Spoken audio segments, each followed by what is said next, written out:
that is so intense that it causes an inversion of values. Ooh. And the things that used to be good become bad, and things that used to be bad become good. Ooh. Right? And that's how philanthropy becomes bad. Philanthropy becomes bad because it should be the state operating on behalf of the people as a whole who are out the money, not the individual. I was not aware of that blowback. I would have loved to read some of those comments. I would like to go to their page and see what else they got. I'll give you another example. Here's another radical example. So my friend Cheryl Sandberg, who I worked with very closely for a long time on Facebook, and by the way, Democrat, by the way, Kamala, very much not on the same page as me on these things. She actually worked in the Clinton administration, valuable Democrat. She wrote this book called Lean In, about 12 years ago. It's this sort of feminist manifesto, and it basically said, Lean In. And the thesis of Lean In was that women in their lives and careers could, quote unquote, lean in. She said what she observed in a lot of meetings was the men were leaning into the table and sitting like in front, and then the women were leaning back and waiting to be called on. And she said the women should lean in. It became a metaphor for her for women should lean in their careers. They should aggressively advocate to help to get raises and promotions. Like men do. They should basically become more aggressive in the workplace and then therefore perform better. And so it was a manifesto of women basically saying be more confident, be more assertive, be more aggressive, be more successful. And I read the draft of the book when she was writing it. I said, well, you realize you've written a right-wing manifesto. Right. Right. And she looks at me like I've lost my mind, right? Because she's a lifelong leftist. She's like, what do you mean? I'm like, this book is a statement that women have agency. Right. This book is a statement that the things that women choose to do will lead to better results. But that's what people believe on the right. On the left, what people believe is that women are always victims. Wow. And if a woman doesn't succeed in her career, it's because she's being discriminated against. And so I predicted when this book comes out, the right wingers are going to think it's great, and you're going to get it. Like the left is going to get it. Because you're violating the fundamental principle of the left, which is anybody who does less will be a victim. Which in that case is exactly what happened. By the way, the reviews were all by women. And they tore into her, like in every major publication, they just completely ripped her. Wow. And they're like, how dare this rich-minded woman be telling us, be telling women that they're not victims and that they're, that they have all this agency because this denial of sexism, right? This denial of oppression. Wow, because imagine if a man wrote a book like that for men. Right. That was patriarchy, right? But I mean, but men wouldn't attack it. Oh, right, exactly right. It would be a guidebook. Yeah, this is how you kick ass and get ahead. Yeah, we call it self. Lean in, bro. Lean in. Just call it lean in, bro. Exactly right. Wow, that's crazy. It's a good attack for that. So again, it's just the inversion. It's the inversion, which is like advocating on your own behalf and choosing to do things that make you. What was her reaction to that? Well, I would say she was. I don't speak for her, but she was not pleased. I mean, was she shocked? Did you correct? Did you have a follow-up conversation with her? And she talked about it a lot. Like, God damn it, Mark, how did you see that one coming? So she was in the answer is her worldview, how these things worked was from it was from the Clinton Gore era, right? In which they talk like that, you could talk like yes. That. And by the time the book came out, it was already in the second Obama term heading it, right? And the woke stuff started, and then at that point, you could no longer say things like that. Wow. And everything got classified as very hard-edged, right? Us versus them, right? Oppressor versus oppressed. Holy. So it's such a contrast to what we hoped would happen when Obama would be president. My thought was, okay, look, there's still some racism, but clearly, if you're the baddest motherfucker, you can get ahead. Like, you can win, the country will vote for you. That's not what happened. No. And you win again.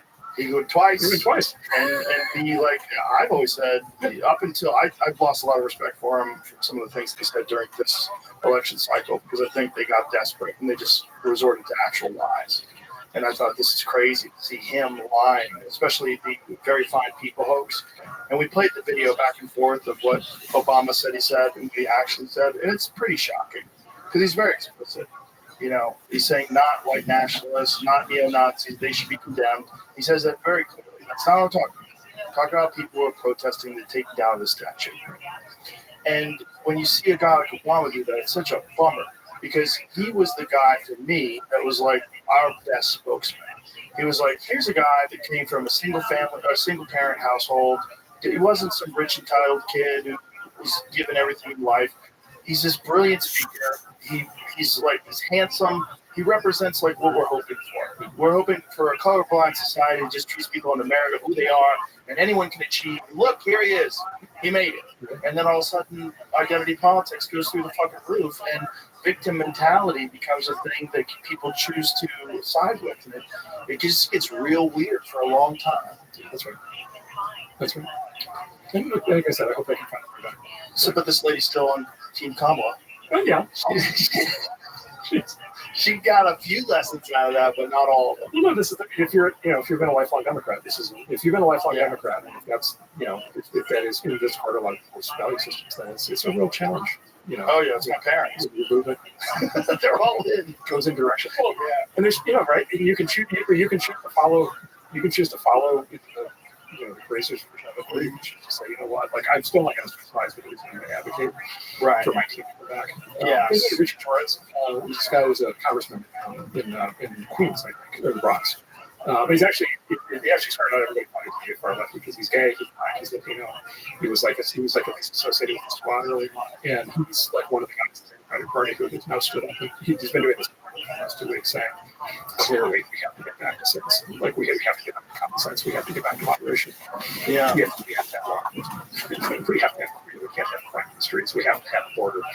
We Democrats have to get back to moderation in a sense. And so he's hoping to win the party. That's great. I think we support him. I think he's he's a very impressive guy. So there are people, and he's very energetic, and I think he has a very bright future. That's the kind of person who would be the party. Well, the big shift was when Dick Cheney endorsed Kamala, and everybody cheered. If there's not a better example than that, please tell me what it is, because that one was fucking nuts. Like Dick Cheney was always the hard right. Like during the Bush administration, all the lefties looked at him like that was Satan. He was the profiteer. He was the manipulator. He was the guy pulling the strings. He was the CEO of Halliburton. The whole thing was so crazy to see. Oh, Dick Cheney just endorsed Kamala, and everybody's like, "Yay! Look, Dick Cheney's on our side." Like, what the fuck are you guys talking about? This is the best shit, dude, right? Yeah, that's right. All of a sudden, we're on the economies. All of a sudden, as you said, all of a sudden, we're war. It's like, because like as the Democrats used to be the anti-war party. Yes. The anti-war party for a very long time. Yes. Yeah. Except back when they were trying to keep slavery. Part of the problem. That was a big People don't realize that. But coming out of Vietnam, they were definitely the anti-war party for 30 But years. isn't that a shift as well? But the shift of the Republicans from back in the day being Abraham Lincoln and trying to get rid of slavery, and the Democrats fighting to keep it. Like there's these weird ideological swings, they happen, and we're still attached to the idea of being a Democrat is like being a Clinton Democrat. We're in this weird sort of denial of what the ideology actually stands for versus how we think of ourselves when we say, I'm a Democrat, I'm a good person. I support civil rights, women's rights, blah, blah, blah, blah, blah, blah. Down the line, I'm a Democrat. And if you go against that, well, now you're against all these things that you know to be inherently important for society. They got you. They roped you into some crazy thing where you're war. And then there's the big faction, right? There's the big Free Palestine versus support Israel. Yeah. Because the left always supported Israel. Yeah. And then all of a sudden there's this Free Palestine movement, which divides the left even further. There's a book written 7 years back. This guy, where it's says, "Why are Jews there?" Right. And he was a right-wing. He was right-wing, very important Jewish thinker, American Jewish thinker, like in the 60s, 70s, 80s. Like he basically he had this thesis that like these Jewish liberal voters in the U.S. like basically are voting against ultimately the team. Because what they don't understand basically is that this is sort of a path, number one, to anti-Semitism, which is what's happened. But number two, that basically you're never going to have long-term support for Israel for the left because basic concept of Israel violates the idea that Israel is like purely a religious ethno state. Right. And that's like inherently a right-wing idea, not a left. Right. The left doesn't have room for that. And the military super. And the military, is able to. And it's run by a former special forces operator. Very capable. The soldier It's a fucking assassin. Exactly. Yeah. And so, he argued that was whatever 20 years ago, like this is headed in the wrong direction. But the argument was ignored at the time. And then, at least a lot of white Jewish after October 7th, they were completely horrified, to find out, for example, the DEI was actually anti-Jewish, right? Which is what everybody learned with the scandals of the universities. Right. It's like, there's two ways to look at that. One is, oh my God, your DEI is anti-Jewish, therefore you need to add Jews to the DEI scorecard, right? Well, when we The saw other- the heads of Harvard, was it Yale? No, it was Harvard, MIT. Yeah, that was That's right. just so in everyone's face and so bananas. Well, and then we saw and then what we saw is that this same sort of radical left had actually slid into not just anti-Semitism and not just anti-Israel, but also ultimately pro-terrorist, pro-Hamas. The new acronym, right? LGBTH. Ooh. But there's a bunch of other stuff going on. There's Q, the Two-Spirit. Oh boy, really? Yeah, of course. And so like, I bring it up just as not to take a position, just as an example of it's the kind of realignment. Yeah. A lot of Jewish Americans now are having to kind of rethink fundamental questions about political structure and alliances and who they should be part of and who they shouldn't be part of. So I think, to your point, I think what the whole country is going through. I think we're going through the first profound political realignment probably since the 1960s. Yeah. Which is when everything shifted between Johnson and Nixon in the South. I think we're going through the most profound version of that right now, and I think it's something like the multi-ethnic working class coalition. That came together around Trump. Basically again against this sort of super exaggerated elite plus underclass, kind of structure that the Democrats have built in this house. And it just turns out there's just more people in the middle. And so I think, but by the way, a lot of black people, black vote for Trump is way up, Hispanic vote for Trump is way up, right? Vote for Trump is way up, gay votes, all of the groups that Democrats relied on for these years, the union vote is for Trump. I'm sure you've seen the electoral map of California, 2024 and 2020. In contrast, it's a crazy red wave that's going across the whole. Most of the state is red now. Those of us in yes. Well, maybe the other way. We were talking about the hopeful way that the Democrats will wake up and come up with a more reasonable. I mean, there's obviously clear cultural pushback on all these crazier issues. The giant pushback from women about biological men competing against women. I mean, this is a giant one where women are saying, listen, we created Title IX for a reason. Like, we want women's sports to be for women.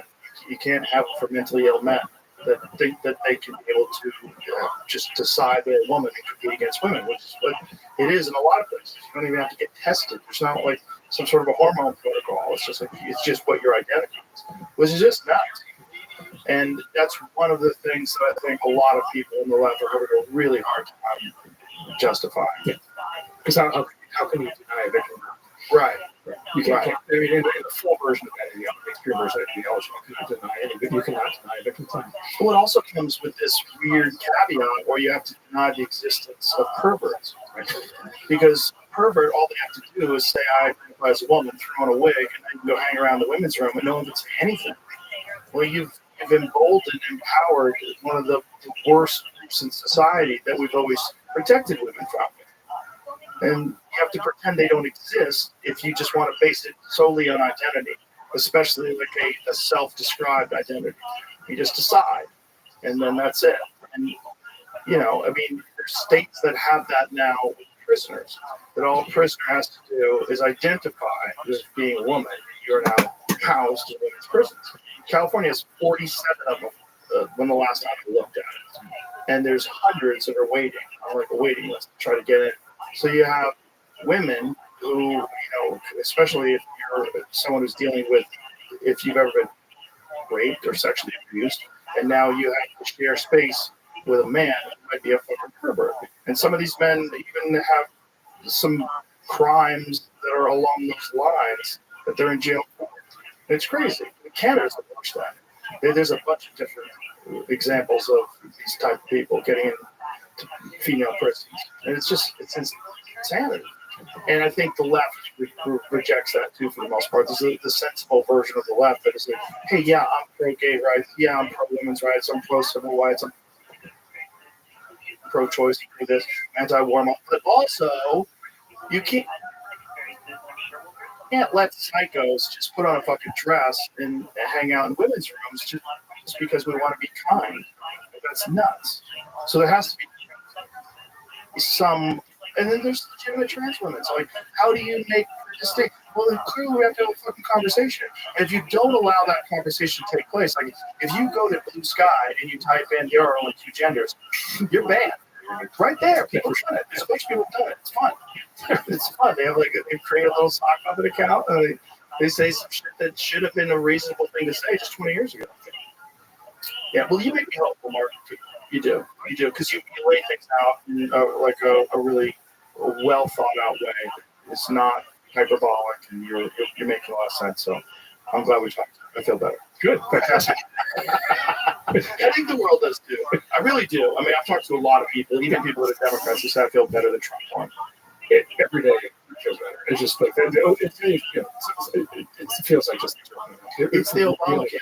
It's hope and change. Yeah, change. Remember? It's hope and change. This is kind of actually hope and change. Yeah, this is actually it. Feels like oxygen. Yes. Well, thank you very much, Mark. I really appreciate you. Tell everybody your Substack, how to find you on social media. Oh, I'm on X under PMark. I'm on Substack. Google me. All right. Ask publicity. All right. Ask ChatGPT. It will have to tell you that exists. At least last time I checked. So. What about Wikipedia? We don't know. Yeah, we don't know if Catherine is still on. Always a pleasure, Mark. Thank you very much. Appreciate it. All right. Bye, everybody.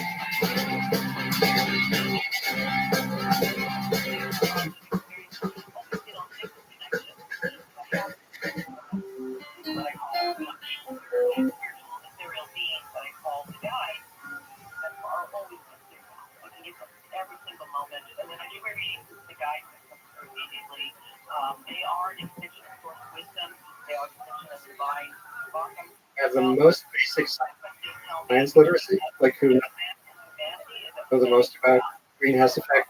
They're at both ends of the spectrum.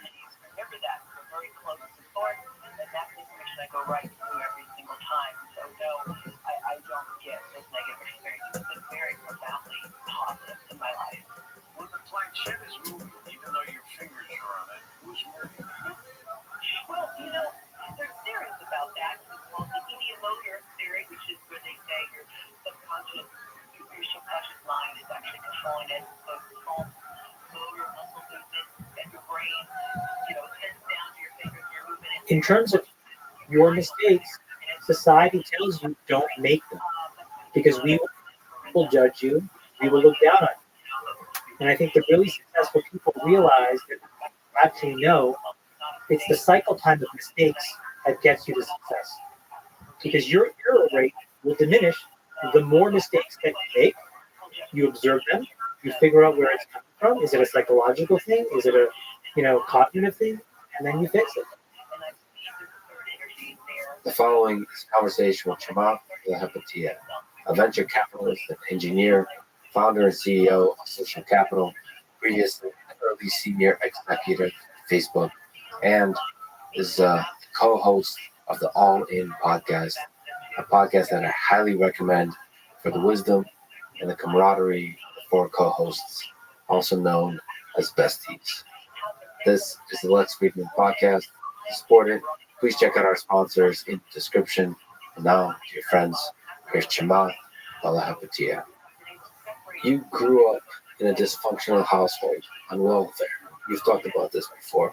What were, for you personally, psychologically, some difficult moments in your childhood? I'll answer that question in a slightly different way, which is that I think when you grow up in a household that's defined by physical abuse and psychological abuse, you're hyper-vigilant all the time. And so it's actually easier for me to point to moments where I was happy or I felt compassion or I felt safe. Otherwise, every moment, I'll give you a couple of examples. Like, I was thinking about this a while ago. There was a tree outside of my apartment where we lived when I was growing up.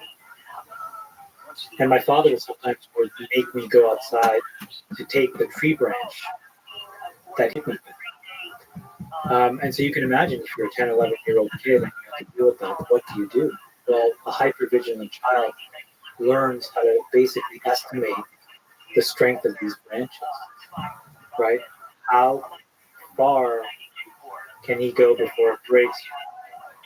You have to estimate his anger and estimate the effective strength of branches and bring back something, because I remember these moments where if it was, he would look at it and it would make me go out again and get it, right? Get a different one.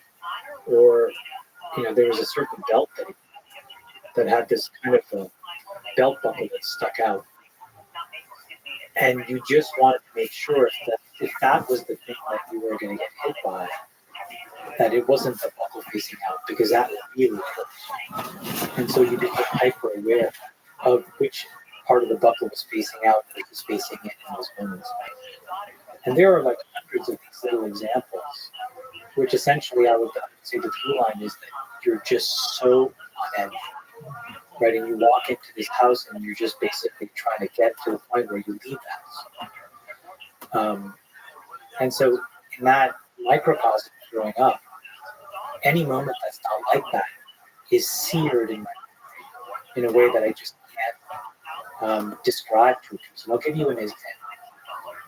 Volunteered when I was in grade 5 or 6, I can't remember which it was, in the kindergarten at my school.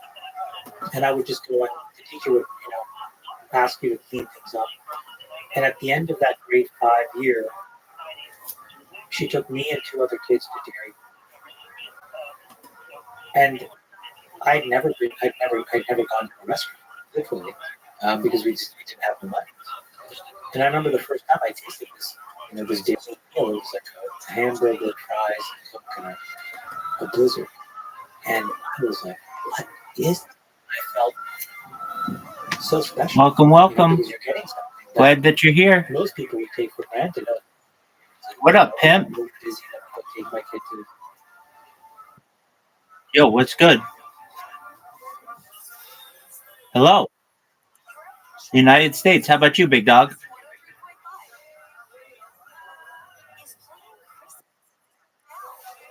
Okay. I mean, cool story, bro.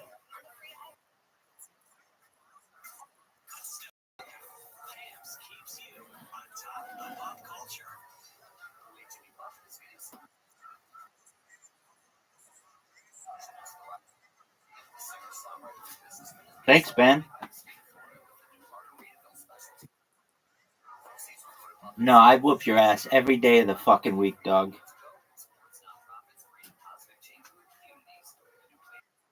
Okay, that's a cool fucking story, dog.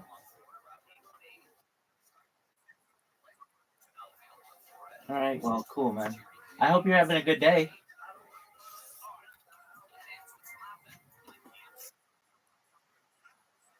All right, is that all you know? Did you have some kind of like jujitsu tutor of English?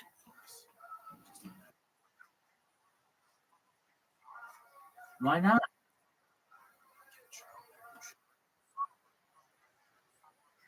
Dogs. I'm doing my own thing. Enjoy. To fast food. I left high school. And this is not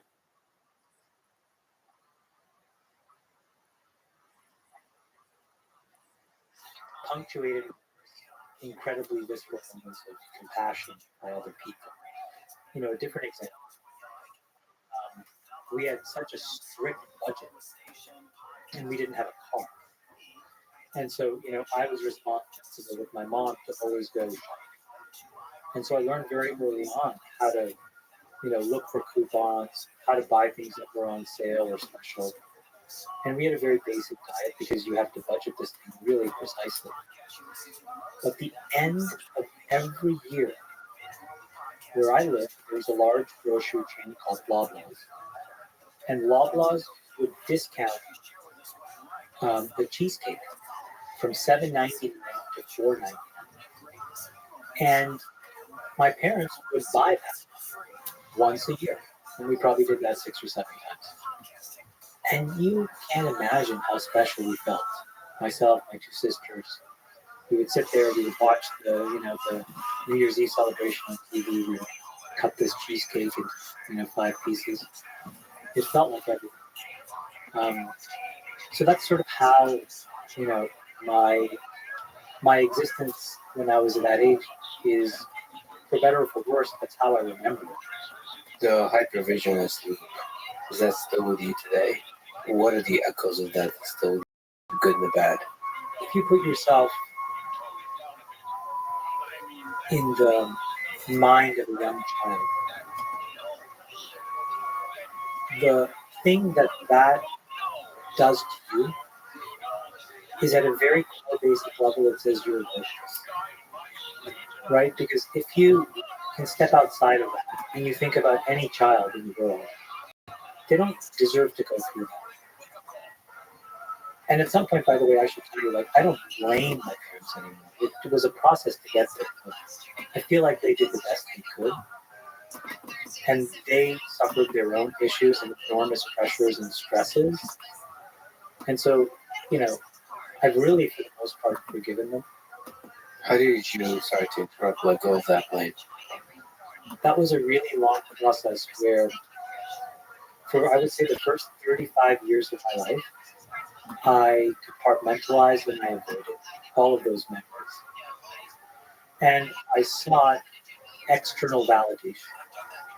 Right, going back to this self-worth thing. If you're taught as a child that you're worthless, because why would somebody do these things to you? It's not because you're worth something. You think to yourself very viscerally you're worth nothing. And so then you go out and seek external validation. Maybe you try to go and get it to a great college. You try to make a lot of money. You try to, you know, demonstrate in superficial ways with the car you drive or the clothes you wear that you deserve to care about it, to try to make up for that really deep hole. But at some point, it doesn't get filled in. And so you have a choice. And so for me, what happened was in the course of a 6-month period, I lost my best friend and I lost my father. And it was really like the dam broke because the compartmentalization stopped working because of the reminder of why I was compartmentalizing.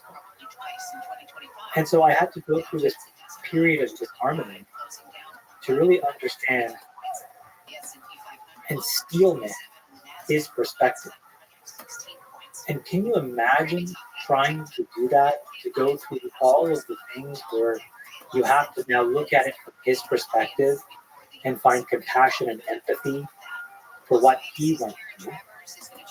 And then I shift, the focus to my mom, and I said, well, you were not the victim, actually. You were somewhat complicit as well, because you were of sound mind and body, and you were in the room when it happened. So then I had to go through that process with her, steelman her perspective.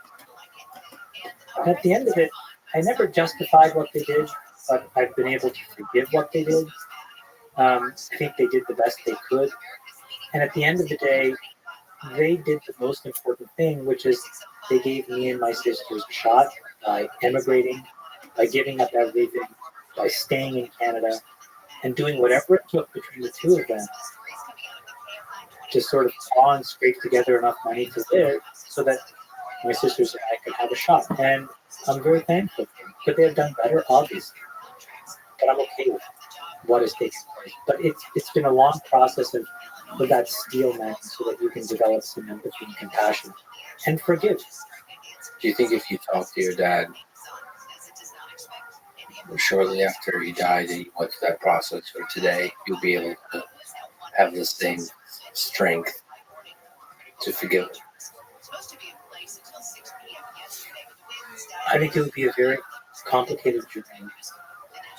I think I've learned to be incredibly open about what has happened and all of the mistakes I've made.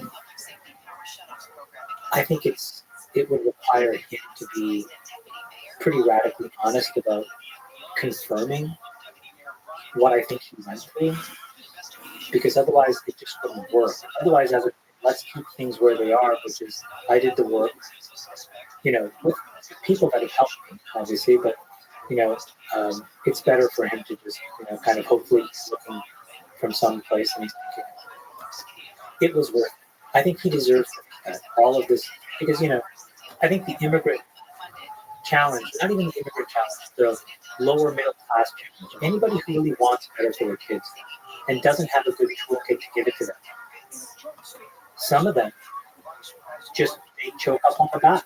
They just get so agitated about this idea that all this sacrifice will not be worth it, that it spills out really unproductive ways. And I would put him in that category. And their self-evaluation, introspection, they have tunnel vision, so they're not able to often see the damage they did. I mean, I know, like yourself, a few successful people that had very difficult relationships with their dad. And when you take the perspective of the dad, they're completely in denial about any of it. So if you actually have a conversation, there would not be a deep honesty there. And that, I think that's maybe in part the way of life.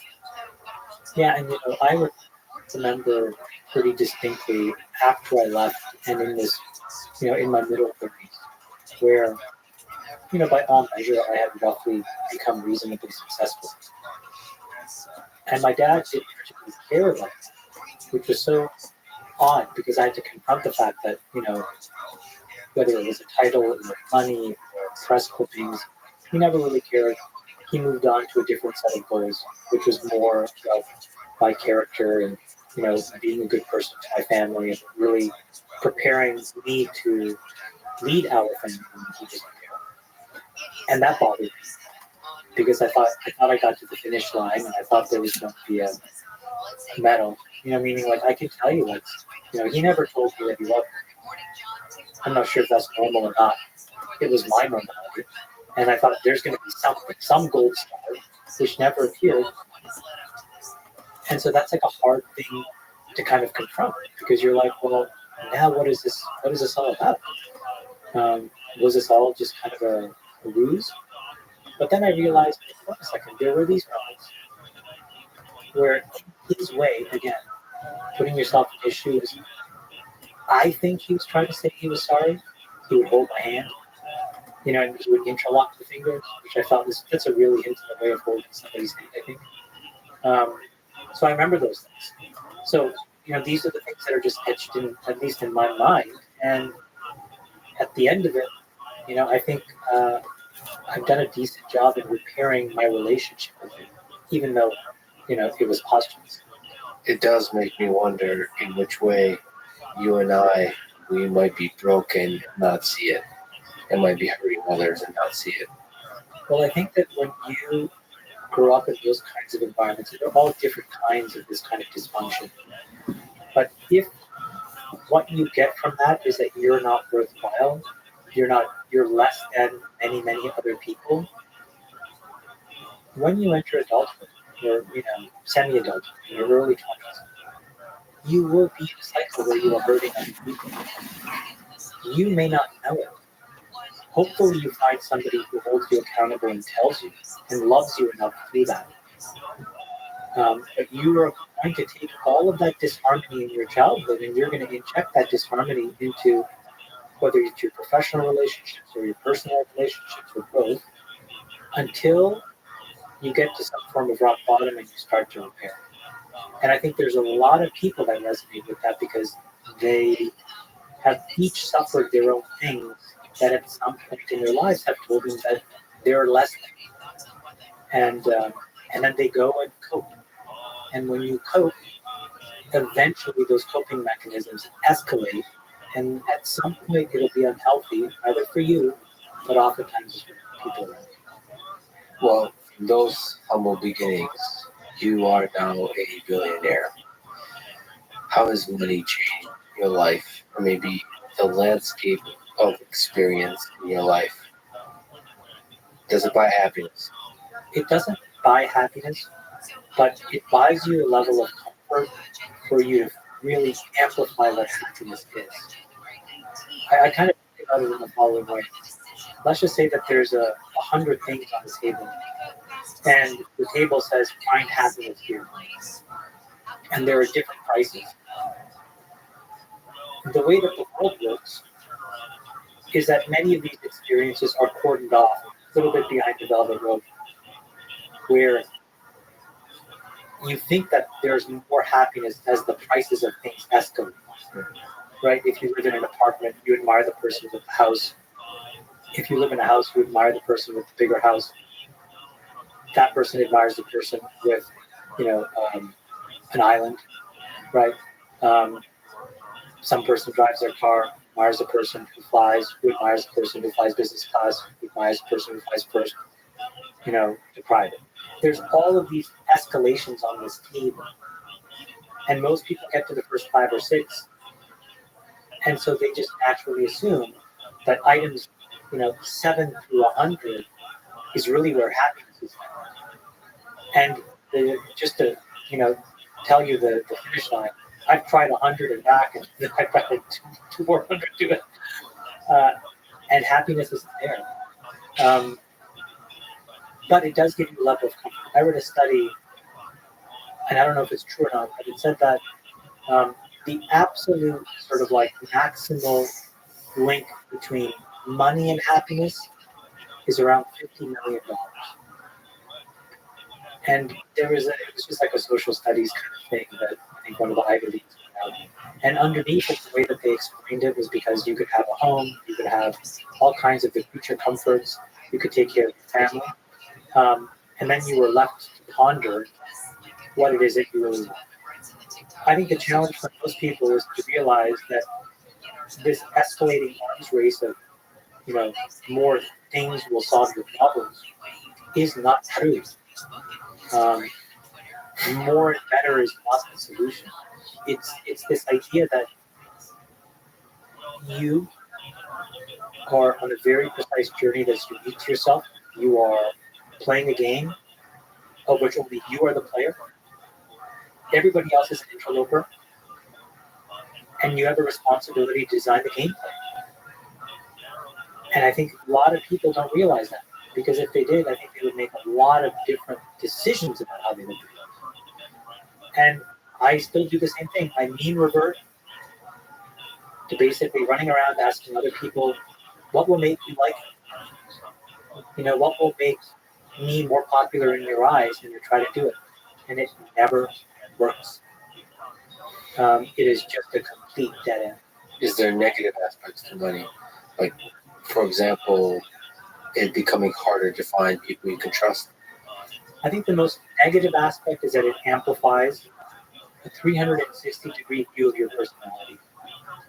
Because there are a lot of people, and society tells you that more money is actually better. You are a better person somehow. And you're factually more worthwhile than some other people that have less. That's also true. But when you're given that kind of attention, it's very easy for you to become a caricature of yourself. That's probably the single worst thing that happens to you. But I say it in the opposite way. I think all I've ever seen in Silicon Valley, as an example, is that when somebody gets a hold of a lot of money, it tends to cause them to become exactly who they were meant to be. They're either a kind person, they're either a curious person, they're either a jerk, they're either cheap. They can use all kinds of masks, but now that there's no expectations, society gives you a get out of jail free card, you start to behave the way that's more comfortable to you. So you see somebody's innate personality. And that's a really interesting thing to observe, because then you can very quickly bucket sort where do you want to spend time and who is really, additive to your gameplay and who is really a negative detractor to you. You're an investor, you're also kind of a philosopher. You analyze the world from all its different perspectives on all in podcasts, on Twitter, everywhere. Do you worry that money puts you out of touch from being able to truly empathize with the experience of the general population, which in part, first of all, on a human level, that could be limiting, but also as an analyst of human civilization, that could be limiting? I think it definitely can for a lot of people, because it's just it's an distraction for you to stop caring. I also think the other thing is that you can very quickly, especially in today's world, become the scapegoat. Just to use a Girardi, like Rene Girard, if you think about like mimetic theory in a nutshell, we're all competing for these very scarce resources that we are told is worthwhile. And if you view the world through that Girardian lens, what are we really doing? We are all fighting for scarce resources, whether that's Twitter followers, money, acclaim, notoriety. and we all compete with each other. And in that competition, Gerard writes, like, the only way you escape that loop is by scapegoating something or somebody. And I think we are at that loop right now where just the fact of being successful is a thing that one should scapegoat to end all of this, tension that we have. I think that it's a little misguided because I don't think it solves the fundamental problem. And we can talk about what the solution to some of these problems are, but that's, I think, the loop that we're all in. And so if you become a caricature and you feed yourself into it, and you're not doing anything to relieve it. Your nickname is the dictator. How'd you get the nickname? So we're talking about the corrupting nature of money. That came from poker. In a poker game, when you sit down, it's chaos, especially like in our home game. There's a ton of big egos. There's people always watching, railbirding the game, all kinds of interesting folks. And in that, somebody needs to establish hygiene and rules. And I really care about the integrity of the game. And it would just require somebody to just say, okay, no. And then people are just like, okay, stop dictating. And that's where. So who to you, which is the greatest poker player of all time, and why is it Youth? Exactly. Youth probably knew this question. Yeah. Here's what I'll say. I think Helmuth is the antidote to computers, more than any other player playing today. And when you see him in a heads-up situation, so I think like he's played 9 or 10 heads-up tournaments in a row, and he's played like basically call it 10 of the top 20 people so far, and he's beaten all but one of them. When you're playing heads-up, 1v1, that is the most GTO understandable spot, meaning game theory optimal position. That's where computers can give you an enormous edge. The minute you add even a third player, the value of computers and the value of their recommendations basically falls off. Okay, so one way to think about it is Helmuth is forced to play against people that are essentially trained like AIs, and so to be able to beat 8 out of 9 of them means that you are playing so orthogonal to what is considered game theory optimal, and you're overlaying human reason. The judgment to say, well, in this spot I should do X, but I'm going to do Y. It's not dissimilar in chess, like what makes Magnus Carlsen so good. Sometimes he takes these weird lines, he'll sacrifice positions, he'll overplay certain positions or certain bishops versus knights, and all of these spots that are very confusing. And what it does throws people off their game. I think he just won a recent online tournament, and it's like by move 6, there is no DTO move for his opponent to make because it's like out of the rule book. Maybe he read some game. I read the quote. It was like he probably read some game in some bar in Russia in 1954, memorized it, and all of a sudden by 6 moves in, the computer AI is great. So that's what makes Helmuth great. There is one person that I think is superior. And I think it's what Daniel also said, and I would echo that because I played Phil as well, but Phil Ivey is the most well-rounded, cold-blooded, bloodthirsty animal. he's just, and he sees into your soul like in a way where you're, oh my God, stop looking at him. Have you ever played him? Yeah, we play it. He crushes the games. Crushes. So what does feeling crushed mean and feel like in poker? Is it like that you just can't read at all? You be constantly pressured. You feel off balance. You try to bluff, and the person reads you perfectly. That kind of stuff. This is a really excellent question because I think this has parallels a bunch of other things. Okay, let's just use poker as a microcosm to explain a bunch of other systems or games. Maybe running a company or investing. Okay, so let's use those 3 examples, but we use poker to explain it. What does success look like? Well, success looks like you have positive expected value. Right? In poker, a simple way to summarize that is your opponent, let's just say you and I are playing, are going to make a bunch of mistakes. There's a bunch of it that's going to be absolutely perfect, and then there's a few spots where you make mistakes. And then there's a bunch places in the poker game where I play perfectly and I make it. Basically, your mistakes minus my mistakes is the edge, right? That's pure, that's how poker works. If I make fewer mistakes than you make, I will make money when I want. That is the objective of the game. Translate that into business. You're running a company. You have a team of employees. You have a pool of human capital that's capable of being productive in the world, creating something. But you are going to make mistakes in making that. Maybe it doesn't completely fit the market. Maybe it's mispriced. Maybe it actually doesn't require all of the people that you need, so the margins are down. And then there's the competitive set of all the other alternatives that customer has. Their mistakes minus your mistakes is the expected value of Google, Facebook, Apple, etc.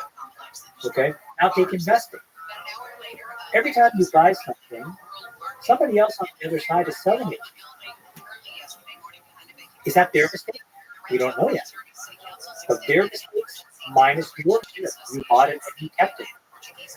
Huge mistake on their part, minimal mistakes on your part. The difference in that is the money.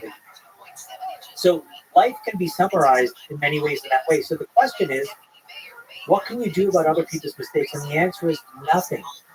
That is somebody else's game. You can try to influence them. You could try to subvert them. Maybe you plant a spy inside of that other person's company to sabotage them. I guess there are things at the edges that you can do. But my firm belief is that life success really boils down to how do you control your mistakes? Now, this is a bit counterintuitive. The way you control your mistakes is by making a lot of mistakes.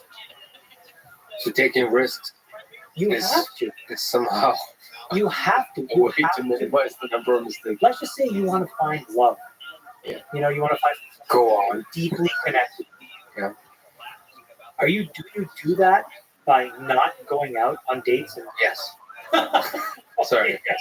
You're the only person that thinks that's the answer. Like, No, I'm joking. no, but you know what I mean? Like, you have to date people. You have to open yourself up. You have to be authentic and like you give yourself a chance to get hurt. But you're a good person. So you know what happens when you get hurt? That is actually their mistake. Okay? And if you are inauthentic, that's your mistake.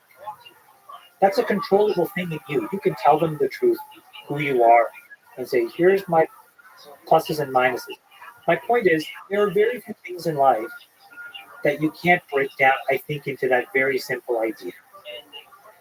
And in terms of your mistakes, society tells you don't make them because we will judge you, we will look down on you. And I think the really successful people realize that actually no, it's the cycle time of mistakes that gets you to success. Because your error rate will diminish the more mistakes that you make.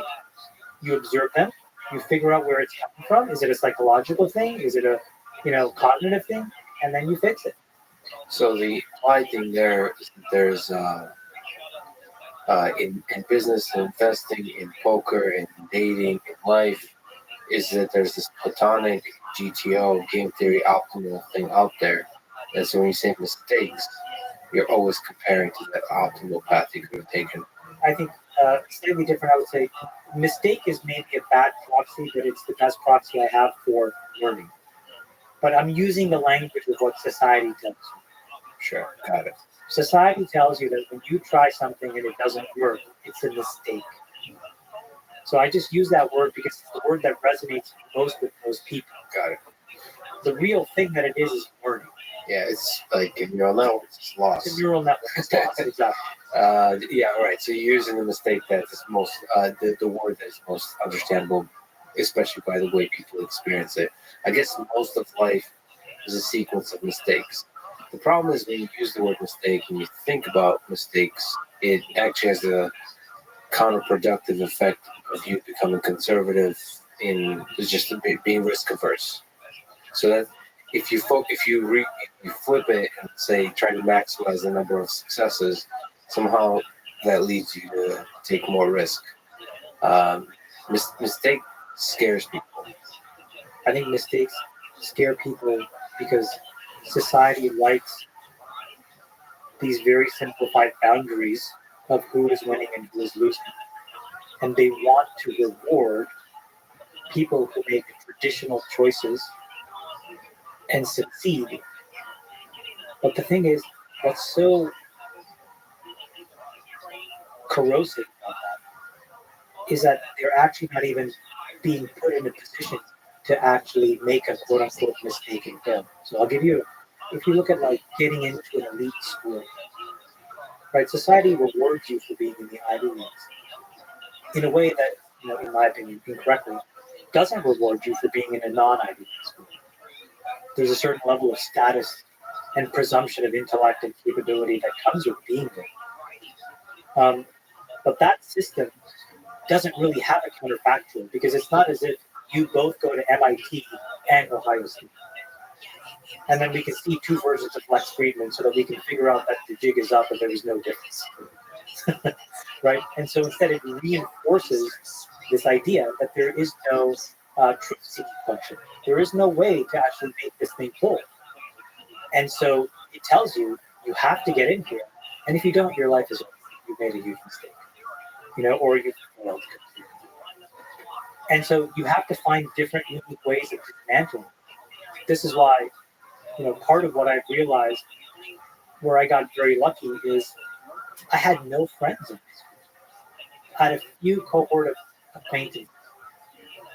But part of being so hypervigilant when I grew up was I was so ashamed of that world that I had to live in. I didn't want to bring anyone into it. I could not see myself that anybody would accept me. But the thing with that is that I had no definition of what expectations should be. So they were not guided by the people around me. And so I would escape to define my expectations. It's interesting, but you didn't feel like your dad didn't put you in the prison of expectation?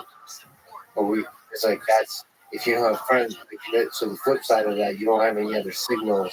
It's very easy to believe, like when you're in a cult, that. Well, he was angry. He pushed me. He used me as a mechanism to alleviate his own frustration.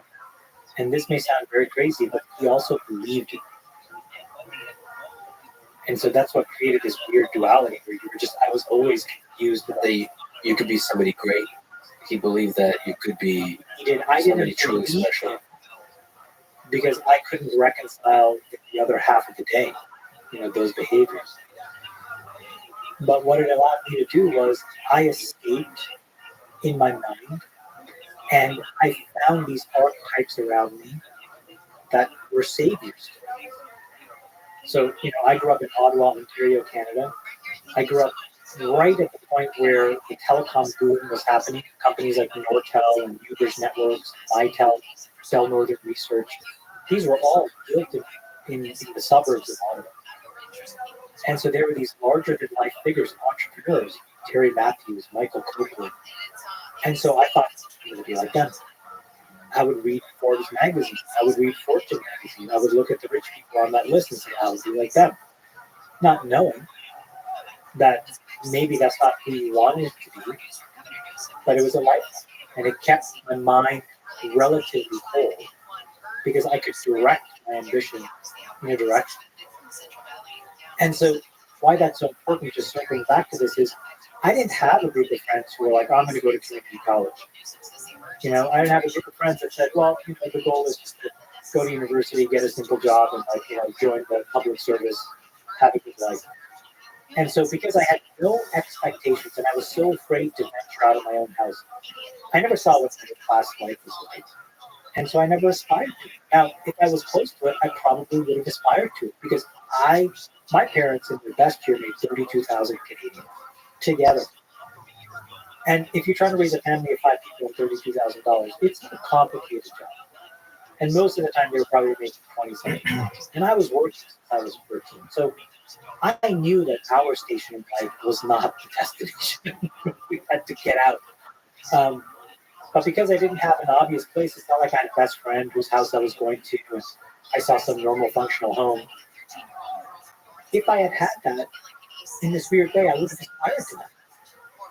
What was the worst job you had to do? The best job, but the worst job. was I worked at Burger King when I was 14 years old, and I would do the closing shift, and that was from like 6 p.m. till about 2 in the morning. And in Ontario, where I live, Ottawa borders Quebec. In Ontario, the drinking age is 19. You can see where I'm going. So the drinking age in Quebec is 18. And that year made all the difference to all these kids. And so they would go get completely drunk. They would come back. They would come to the Burger King. You know, you would see all these kids who went to high school. Can you imagine how mortified you're working there, just get up? And they would light that place on fire, vomit everywhere, puking, pooing, peeing. And when the thing shuts down at 1 o'clock, you know, you got to clean that all up, all of it. Changing the garbage, taking it out. It was grind. And it really teaches you, okay, I don't want this. But it's funny that they didn't push you towards the stability and security of the middle class. Like, I what? didn't have any good examples of that. I didn't have those examples. I was so ashamed. I could have never built a relationship where I could have seen those interactions for long. And so my desires were framed by these two random rich people that lived in my town who I'd never met. And what I read in magazines of people like Bill Gates and You were really senior executive with Facebook during a period of a lot of scaling in the company history. I mean, it's actually a fascinating period of huge history in terms of technology. Well, in terms of human civilization, honestly. What did you learn from that time about what it takes to build and scale a successful tech company? A company that has almost immeasurable impact on the world. that was an incredible moment in time because everything was so to your point, like even how the standards of what truth can go at that time were being defined, we were defining. You know, I mean, I think if you look at sort of the searching patents, patent library, there's a bunch of these patents that Ukrainians not have for like random things like cookies, you know, or like cross-site JavaScript, like all these crazy things that are just like these kind of ideas in 2023. We had to invent our rails. How do websites communicate with each other? You know, how do we build in the cloud versus in the data center? How do we actually have high performance systems? You mentioned data science, the term, and the We idea. invented this. I invented something called data scientist because we had a PhD from Google that refused to join us because he got a job offer that says data analyst. And so we should call him a scientist because he was a PhD in particle physics. So he really, you know, he was a scientist. I said, great, you're a scientist here. That launched a discipline. And that launched a discipline. And the term, you know, which I wrote down the other name, but yeah, like, you know, sometimes the words that can launch entire field. And it did in that case. It did. I mean, I guess at that time you didn't anticipate the impact of machine learning on the entirety of this whole process, because you need machine learning to have both ads and recommender systems start to feed for the social network. Exactly right. The first real scaled version of machine learning, not around machine learning, was this thing that Facebook did called PYMP, which is people looking at. And the simple idea was that you initiate a viral mechanic inside the application. Where you log in, we grab your credentials, we go to your email inbox, we harvest your address book, we do a compare, we make some guesses, and we start to present other people that you may actually know that may not be in your address book. Really simple, you know, a couple joins at the table, whatever. And it started to just go crazy. The number of people that you were creating this density and entropy inside the social graph with what was some really simple basic math. And that was eye-opening for us. And what it led us down this path of is really understanding the power of like all this machine learning. And so that infused itself into newsfeed, you know, and how the content that you saw could be tailored to who you were and the type of person that you were. So there was a moment in time that all of this stuff was so new. How did you translate the app to multiple languages? How do you launch the company in all of these countries? How much of it is just kind of stumbling into things, using your best, like, first principles gut thinking, and how much is it like 5, 10, 15, 20-year vision? Like, how much was thinking about the future of the internet and the metaverse and the humanity and all that kind of stuff. Because the news sounds trivial. I'll say something. But that's like changes everything. Well, you have to remember, like, news was named, and we had this thing where we would just name things what they were.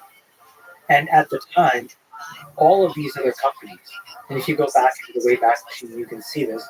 People would invent, an MP3 player, and they would come up with some craziness, or they would invent a software product and come up with a crazy, right? And it sounded like the pharma industry, well, Casamab, tag your best friends. Yeah. And you think, what is this? This makes no sense. And this is up front. It was like, well, this is a feed of news, so we're going to call it news. This is where you tag your photos, so we're going to call that photo tag. I mean, literally, pretty obvious stuff. So the way that those things came about, though, was very experimental. And this is where I think it's really important for people to understand. I think Bezos explains this the best. There's a tendency after things work to create a narrative fallacy because it feeds your ego. And you want to have been the person that saw it. And I think it's much more honest to say we were very good probabilistic thinkers that tried to learn as quickly as possible, meaning to make as many mistakes as possible. If you look at this very famous classic that Facebook happened back in the day, what did it say? It said, move fast and break. In societal language, that's saying make mistakes as quickly as you can. Because the minute you break something, you don't do that by design. It's not a feature. Theoretically, it's a bug. But he understood that, and we embraced that. I used to run this meeting once a week where the whole goal was, I want to see if there's 1,000 experiments that were run and show me them all. The dumbest to the most effective. And we would go to that group. What did it train people? Not that you got celebrated for the right answer, but you got celebrated for trying. I ran 12 experiments, 12 failed, and we'd be like, you're the best. Can I just take a small tangent on that? Is move fast and break things has become as like a catchphrase of the thing that embodies the toxic culture of Silicon Valley in today's discourse, which confuses me. Of course, words and phrases get sort of captured.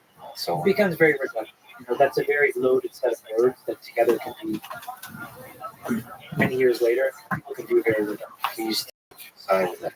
So yeah, pro move fast and break things, and against absolutely. So I think the pro of fast and break things is saying the following: there's a space of things we know, and a massive space of things we don't know. And there's a rate of growth of the things we know, but the rate of growth of the things we don't know is actually, we have to assume, growing faster. So the most important thing is to move into the space of the things we don't know as quickly as possible. And so in order to acquire knowledge, we're going to assume that the failure mode is the nominal state. And so we just need to move as quickly as we can, break as many things as possible, which means like things are breaking in code, do the root cause analysis, figure out how to make things better, and then rapidly move into the space. And he or she who moves fastest into that space will. It doesn't imply carelessness, right?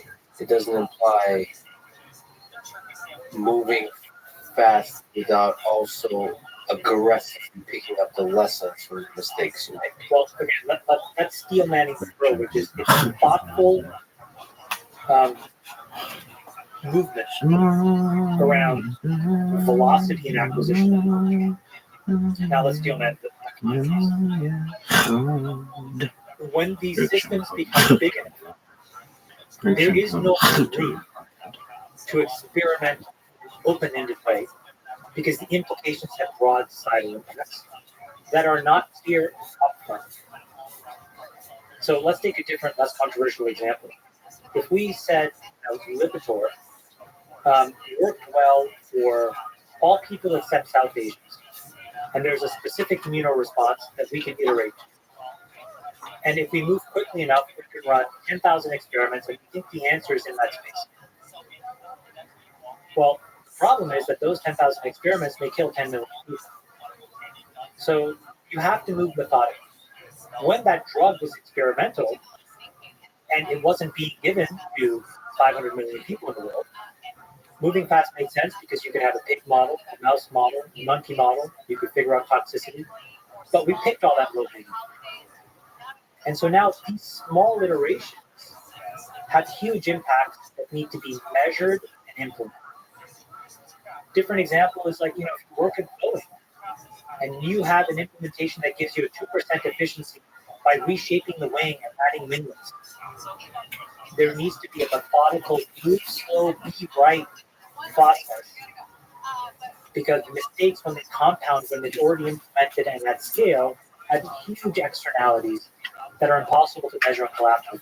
You see this in the 737 MAX. So that's how one would steelman the con case, which is that when an industry becomes critical, you got to slow down. This makes me sad because some industries, like Twitter and Facebook, are a good example. They achieve scale very quickly before really exploring the big area of things to learn. So you basically pick one low-hanging fruit, and that became your huge success. Now you're sitting there with that stupid fruit. Well, so you're I think, so as an example, if you have, if I was running Facebook, the big opportunity, in my opinion, was really not the metaverse, but it was actually getting the closest that anybody could get to now. And in fact, to steelman that product, here's how I would have pitched it to the board. There are 3.5 billion people monthly using this. If we think about human intelligence very reductively, we would say that there's a large portion of it which is cognitive, and then there's a large portion of it which is emotional. We have the best ability to build a multimodal model that basically takes all of these massive inputs together to try to intuit how a system would react to all kinds of things. That, to me, would have been a profound leap forward for humanity. Can you dig into that a little bit more? So, in terms of this is a board meeting, how would that make Facebook money? I think that you have all of these systems over time that we don't know could benefit from some layer of reasoning to make it better.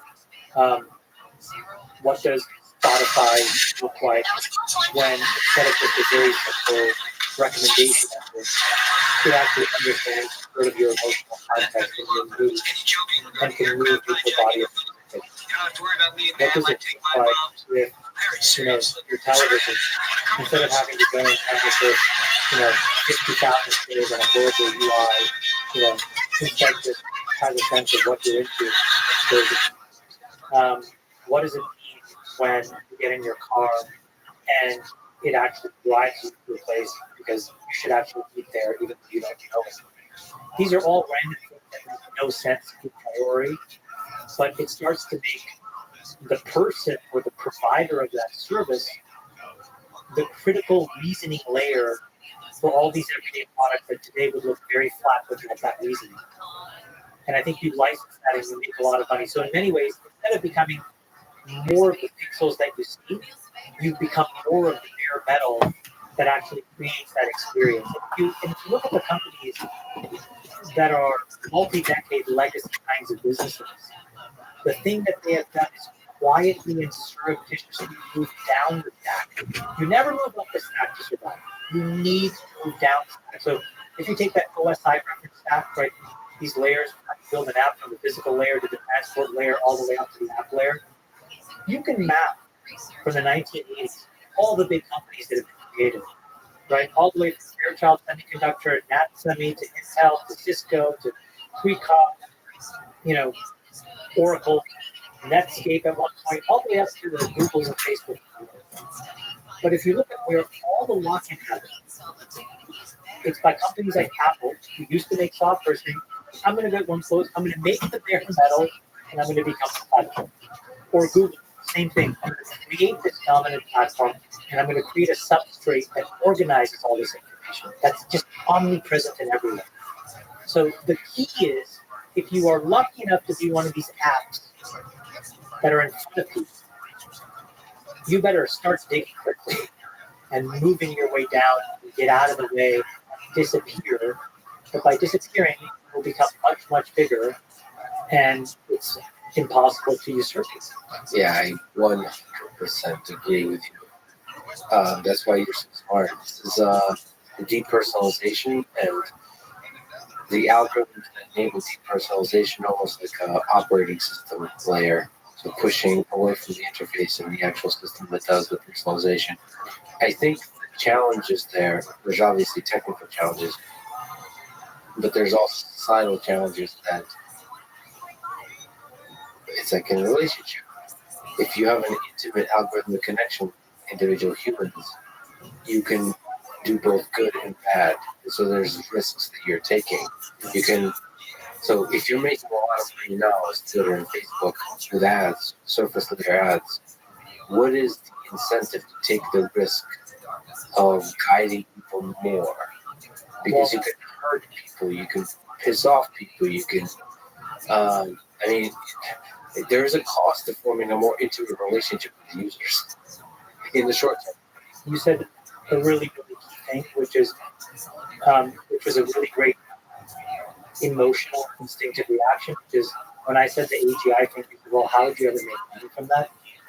That is the presumption is that this thing would not be an important thing. And I think what that allows you to do, if you're Twitter or Google or Apple or Facebook, anybody, Microsoft, embarking on building something like this, is that you can actually have it off the critical path. And you can experiment with this for years if that's what it takes to find a version one that is special enough where it's worth showcasing. And so in many ways, it's a free option. You're going to be spending, many of these companies will be spending tens of billions of dollars, OPEX and CAPEX every year on all kinds of stuff. It is not a thing that money actually makes more likely to succeed. In fact, you actually don't need to give these kinds of things a lot of money at all, because starting in 2023, right now, you have the two most important tectonic shifts that have ever happened in our lifetime in technology.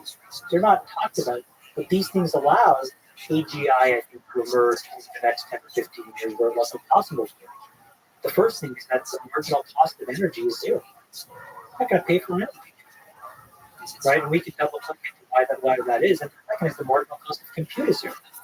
And so when you take the multiplication, or if you want to get really fancy mathematically, the convolution of these two things together, it's going to change everything. So think about what $1 billion gets. And we can use OpenAI as $1 billion gets OpenAI a handful of functional models and a pretty fast iterative loop, right? But imagine what OpenAI had to overcome. They had to overcome a compute challenge. They had to string together a whole bunch of GPUs. They had to build all kinds of scaffolding software. They had to find data center support. That consumes all kinds of money. So that $1 billion didn't go that far. So it's a testament to how clever that OpenAI is. But in 4 years from now, when energy costs zero, and basically GPUs they're falling off the truck, and you can use it for effectively free. Now all of a sudden, $1 billion gets you some amount of teraflops of compute that is probably the total number of teraflops available today. Like, that's how gargantuan this move is when you take these two variables to zero. There's like a million things to ask. I almost don't want to get distracted by the marginal cost of energy going to zero, because I have no idea what you're talking about there. That's fascinating. Can I give you the 30 seconds? Sure. Okay. Yes. So if you look inside of the two most progressive states, three most progressive, New York, California, and Massachusetts, a lot of left-leaning folks, a lot of people who believe in climate science and climate change, the energy costs in those three states are the worst they are in the entire country. And energy is compounded at 3 to 4% per annum. So every decade for 15 years, energy costs in these states double. In some cases and in some months, our energy costs are increased by 11% a month. But the ability to actually generate energy is now effectively zero. The cost per kilowatt hour to put a solar panel on your roof, a battery wall inside your garage, is the cheapest it's ever been. They're using the most efficient they've ever been. And so to acquire energy from the sun, store it later on, literally is a zero cost proposition. How do you explain the gap between the cost going? Great question. So this is the other side of regulatory capital, right? We all fight to build monopolies. While there are monopolies kind of in plain sight, the utilities are a perfect example. There are 100 million homes in America. There are about 1,700 utilities. So they have captive markets. But in return for that captive market, the law says you need to invest a certain amount per year in upgrading that power line, in changing out that turbine, in making sure you transition from coal to whatever.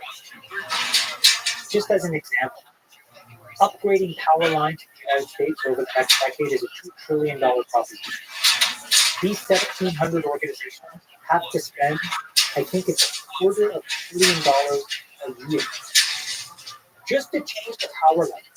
That is why, even though it costs nothing to make energy, you are paying double every 7 or 8 years.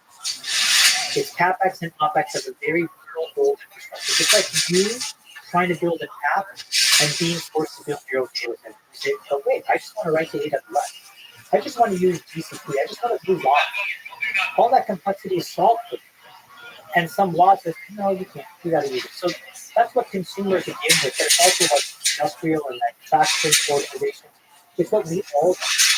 So how do we get rid of ourselves of this old infrastructure? Okay. So the thing that's happening today, which I think is, this is why I think it's the most important trend right now in the world, is that 100 million homeowners are each going to become their own little power plant and compete with these 1,700 users. And that is in the United States. Just deal with the United States for a second, because I think it's easier to see. 100 million homes, solar panel on the roof, and by the way, just to make it clear, the sun doesn't need to shine, right? These panels now work where you have these UV bands that can actually extrapolate beyond the visible spectrum, so they're usable in all weather conditions. And the central system can support you collecting enough power to not just run your functional day-to-day life, but then to contribute what's left over back into the grid for Google's data center or Facebook's data center, where you get a small check. The cost is going to zero. How obvious is this? You know what I mean? So, because it's a pretty profound prediction, because the cost is going to go to zero. The cost of computing. So the cost of compute going to zero is understand. The energy is a radical prediction of years. Well, it's naturally what's happening. Right now let me give you a different way of. If you look at any system, there's a really important thing that happens in what Clay Christensen calls crossing the chasm. If you explain it numerically, here's how it explains it. If you introduce a disruptive product, typically what happens to the first 3 to 5% of people are these zealous believers. And they ignore all the logical reasons why this product doesn't make any sense. Because they believe in the proposition of the future and they buy it. The problem is at 5%. If you want a product to get to mass market, you have one of two choices, which is you either bring the cost down low enough, or the feature set becomes so compelling that even at a high price. An example of the latter, iPhone. The iPhone today, 14 iPhone, costs more than the original iPhone. It's probably doubled in price over the last 14 or 15 years. But we view it as an essential element of what we do in our daily lives. It turns out that battery EVs and solar panels are an example. Because people like President Biden, with all of these subsidies, have now introduced so much money for people to just do this, where it is a money-making proposition for 100 million. And what you're seeing as a result are all of these companies who want to get in front of that trend. Why? Because they want to own the relationship with 100 million owners. They want to manage the power infrastructure. Amazon, Home Depot, Lowe's, you just name the company. So if you do that and you control that relationship, they're going to show you, for example, Amazon will probably say, if you're a member of Prime, we'll send panels on your house for free. We'll do all of it for free. And it's just the feature of being a member of Prime. And we'll manage all that energy for you. It makes so much sense. And it is mathematically accretive for Amazon to do that. It's not accretive for existing energy industry because they get blown up. It's extremely accretive for peace and prosperity. If you think the number of wars we fight over natural resources, take them all off the table if we don't need energy from abroad. There's no reason to fight. You'd have to find a reason. There's no reason to fight. But the last number of wars that we fought has nothing to do with morality. Yeah, it feels like they were very much used in conflicts for resources, energy specifically. And then, sorry, just the last thing I want to say, the chips, all what people want to say is that, now that we're at 2 or 3 nanometer scale for typical kind of like transistor fab, we're done. And, forget about transistor density, forget about Moore's law. Now we're just saying, look at teraflops. And really, teraflops is the combination of CPUs, but much, much less of good. And really is the combination of ASICs, so application-specific ICs, and GPUs. And so you put the two together. I mean, if I gave you $1 billion 5 years from now, the amount of damage you could do, damage in a good way, in terms of building racks and racks of GPUs, the kind of models that you can build, the training sets, and the data that you can consume to solve a problem. It's enough to do something really powerful. Whereas today, it's not quite. So there's this really interesting idea you talk about in terms of Facebook and Twitter that's connected to this, that if you were running Twitter or Facebook, that you move them all to like AWS. So you would have somebody else to compute the infrastructure. It probably, if you can explain that reasoning, means that you believe in this idea of energy come to zero, so let people that optimize and do the best job. And I think that the initial in the early 2000s and the beginning of the 2010s, if you were big enough scale, everybody was doing it. Then between 2010 and 2020, really the idea was everybody could be on AWS except the biggest of the biggest folks. I think in the 2020s and 30s, I think the answer is actually everybody should be on public clouds. And the reason is the engineering velocity of guts. So, take a simple example, which is, we have not seen a massive iteration of database design until Snowflake, right? I think maybe Postgres was like the last big turn of the tide. Well, why is it? I don't exactly know, except that everybody that's on AWS and everybody that's on GCP and Azure gets to now benefit from $100+ billion of aggregate market cap, rapidly iterating, making mistakes, fixing, solving, learning, and that is a best-in-class industry, right? Then there's going to be all these AI layers around analytics, so that app companies can make that. All of these things will allow you to build more nimble organizations because you'll have this federated model of development. I'll take these things off the shelf. Maybe I'll roll my own solution over here. Because the thing that where you make money is still for most people how the apps provision and experience to a user.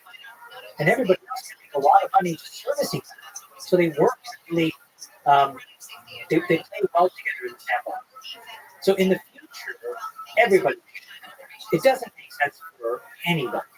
Because, if you were your own data, for example, Google for a long time had these massive leaps where they had best those are really 2010. And this is not just crocheting. It's very hard, whatever exists that is the progeny of GFS and big data, to be anywhere near as $100 billion industries attempt to build that stack. And you're putting that organization under enormous pressure to do that. I guess why risk taken there is that you could become the next AWS. Like Tesla doing something compute in-house. I guess the bet there is that you can become the next AWS or the new wave of computation if that kind of computation is different. So if it's machine learning, I don't know if it has badly, which is machine learning centric. I think software has a very powerful property in that there's a lot of things that can happen asynchronously, so that real-time inference can be actually really likely. And that's why I think you can have a very federated ecosystem inside of all of these places. Tesla is very different because in order to build the best car, it's kind of like trying to build the best iPhone, which is that you need to control it all the way down to the bare metal. And that's just not possible if you're trying to be a system integrator, which is what everybody other than this product and this car company have been. And they've done a very good job of that. But it won't be the experience that allows you to do that. So let's look at media. So if you read today, let's extend that. If you were to build a new social network today, how would you fix Twitter? How would you fix social media? If you want to answer a different question, is if you were Elon Musk, somebody you know taking over Twitter, what would you fix? I thought about first of all, let me give you a background. I wouldn't actually build a social media company at all. And the answer is the reasoning is the following. I really didn't believe this. You probably got a sense of sort of patterns and probabilities. And if you said probabilistic answer, where are we going in app and social experiences? What I would say is let's. We spent the first decade building platforms and getting them to scale. And if you want to think about it, and back to sort of this poker analogy, others' mistakes minus your mistakes is the value. Well, the value that was captured was trillions of dollars, essentially to Apple and to Google. And they did that by basically attracting billions of monthly active users to the platform. Then this next wave were the apps. Facebook, YouTube, Tencent, TikTok, Twitter, Snapchat, that whole panoply of apps. And interestingly, they were in many ways an atomized version of the platforms. Right? They sat on top of them. They were an ecosystem participant. But the value they created was the same. Trillions of dollars of enterprise value, billions of monthly active users. Well, there's an interesting phenomenon that's kind of hiding in plain sight, which is that the next most obvious atomic unit are content creators. Now, let me give you two examples. Lex Friedman, random crazy guy. Mr. Beast, Jimmy Allen. Just the two of you alone. Add it up, okay? And you guys are going to approach in the next 5 years 1 billion people. The only thing that you guys haven't figured out yet is how to capture billions of dollars of value. Maybe you don't want to, and maybe it's not your stated mission. Right. But let's just look at this piece alone, because he is trying to do exactly that. Yeah, and I think he's going to build an enormous business. But if you take Jimmy and all of the other content creators, right, you guys are atomizing what the apps have. You're providing curated feeds. You're providing curated communities. You've let people move in and out of these things in a very lightweight way. And value is attributed. So the honest answer to your question is I would focus on the content creator side of things because I think that's where the puck's going. That's a much more important shift in how we all consume information, content, and entertainment. It's through brands like the individual people that we can humanize and understand are the filter. But aren't you just arguing against the point you made earlier, which is what you recommend was to invest in the AGI, the depersonalization? Because they could still be a participant in that end state if that happens. You have the option value of being an enabler, right? You can help improve for again, you could be this bare metal service provider where you can be attacked. Yeah. Right? You can participate in everything that you do, every question that's past every comment that's curated, if you could have more intelligence as you provide a service to your fans and your audience, you would probably pay a small percentage of that revenue. I suspect all content creators would. And so it's that stack of services that is like a smart human being. It's like, how do you help produce this information? You would pay a producer for that to make you this. So back to your question, what would I do? I think that you have to move into that world pretty aggressively. I think that right now you first have to solve what is broken inside of these social networks. And I don't think it's a technical problem. So just to put it out there, I don't think it's it's one where there are these nefarious organizations that happen. We're dating XYZ, that happens. But the real problem is the psychological one that we're dealing with, which is people through a whole set of situations have lost belief in themselves. And I think that comes up as a very virulent form of rejection that they try to put into these social networks. So if you look inside the comments on anything, like you could have a person that says on Twitter, I saved this dog in a fiery building, and there would be negative comments. And you're like, well, again, put yourself in their shoes. How do I steal man their case? I do this all the time. I get people throw shade at me. I'm like, okay, let me steal man their case. And the best that I can come up with is, I'm working really hard over here. I'm trying. I played by all the rules that were told to me. I played well, I played fairly, and I am not being rewarded a system of value that you recognize. And that is making me bad. And now I need to cope and I need to vent. So back in the day, my dad used to drink, he'd make coke at things to hit me with. Today, I go to Twitter, start off, try to deal with the latent anger that you feel. So a social network has to be designed, in my opinion, to solve that psychological corner case, because it is what makes a network useful. To get real density, you have to find a way of moving away from that toxicity, because it ruins a product experience. You could have the best pixels in the world, but if people are virulently spitting into their keyboards, other people are just saying, you know what, I'm doing this. It doesn't make you feel good. So the social network has to have a social cost. You can do it in a couple ways. One is where you have real world identity. So then there's a cost to being virulent, and there's a cost to being caustic.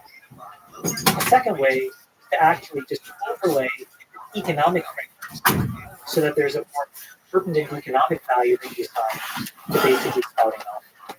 And the more you want to spend, the more you can save. And I think both have a lot of value. I don't know what the right answer is. I tend to like the latter. I think real world identity shuts down a lot of debates because there's still too much, there's a sensation that there'll be some retribution. So I think there's more free speech over there, but it cannot be costless. Because in that, there's a level of toxicity that makes these products unusable. Third option, and by the way, all of these work together.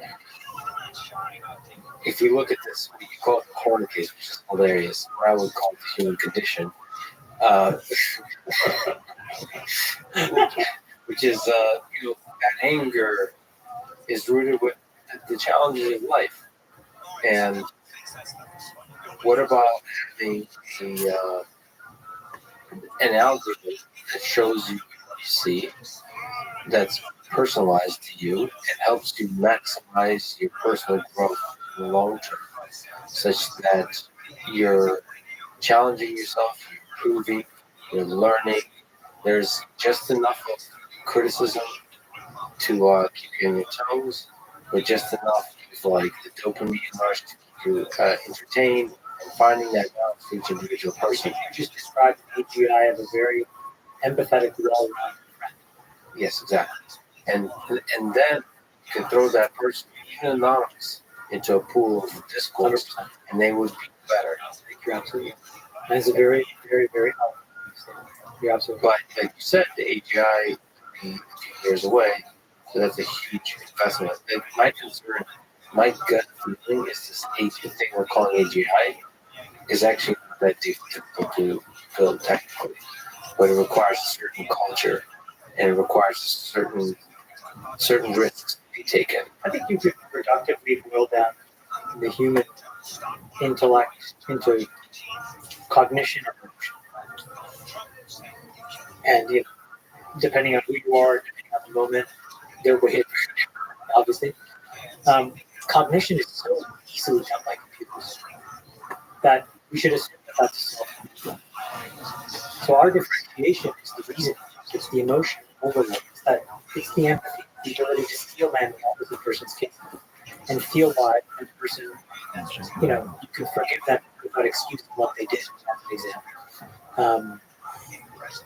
That is a very difficult thing that we capture, but I think it's a matter of when, not if.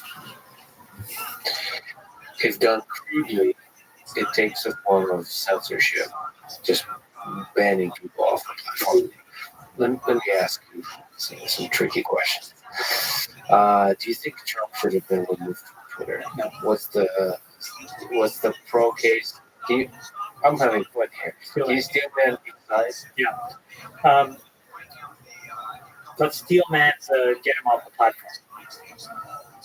Here we have a guy who is virulent always. He promotes confrontation. He lacks decorum. He incites the fervent believers of his cause to act up and push the boundaries, bordering on potentially even including breaking them. He does not observe the social norms of a society that is well functioning, including an orderly transition of power. If he is left in a moment where he feels trapped and cornered, he could behave in ways that will confuse people that believe in him, to act in ways that they so regret that it could bring our democracy to an end, or create so much damage or create a wound that's so deep, it will take years of conflict and years of confrontation to heal it. We need to remove him, and we need to do it now. It's been too long. The other side of the argument would be he was a duly elected person whose views have been run over for way too long. And he uses the ability to say extreme things in order to showcase how corrupt these systems have become and how insular these organizations are in protecting their own class. And so if you really want to prevent class warfare, if you really want to keep the American dream alive for everybody, we need to show that the First Amendment, the Constitution, the Second Amendment, all of this infrastructure is actually bigger than any partisan view, no matter how bad it is. And that people will make their own decisions. And there are a lot of people that can see past the words he uses and focus on the substance of what he's trying to get across, and more generally agree than disagree. And so when you silence that voice, what you're effectively saying is this is a rigged game, and all of those things that we were told were not true are actually true. If you were to look at the crude algorithms of Twitter, of course I don't have any insider knowledge, but I can imagine that they saw let's say there's a metric that measures how negative the experience is of the platform, and they probably saw several ways you can look at this, but the presence of Donald Trump on the platform was consistently increasing how shitty people are feeling, short-term and long-term, because they're probably yelling at each other, having worse and worse and worse experience. Even do a survey of how do you feel about using this platform over the last week. They would say horrible relative to maybe a year ago when Donald Trump was not actively tweeting and so on. So here you're sitting on Twitter saying, okay, I know everyone's talking about speech and all that kind of stuff, but I kind of want to build a platform where the users are happy. And they're becoming more and more unhappy. How do I solve this happiness problem? Well, let's ban the sources of the unhappiness. Now we can't just say you're a source of unhappiness, we'll ban you. Let's wait until that source says something that you can claim breaks our rules, like incites violence or something. That would work if you could measure your construct of happiness properly. The problem is that what Twitter looked at were active commenters who got it confused for overall system happiness. Because for every piece of content that's created on the internet, of the 100 people that consume it, maybe 1 or 2 people comment on it. And so by over-amplifying that signal and assuming that it was the plurality of people, that's where they actually made a huge blunder. Because there was no scientific method, I think, to get to the answer to platforming it. And it did expose this idea that it's a zero rate game and that there were these deep biases that some of these organizations have to opinions that are counter to theirs, to their orthodox view. So in general, you lean towards keeping, first of all, presidents on the platform, but also controversial voices. All the time.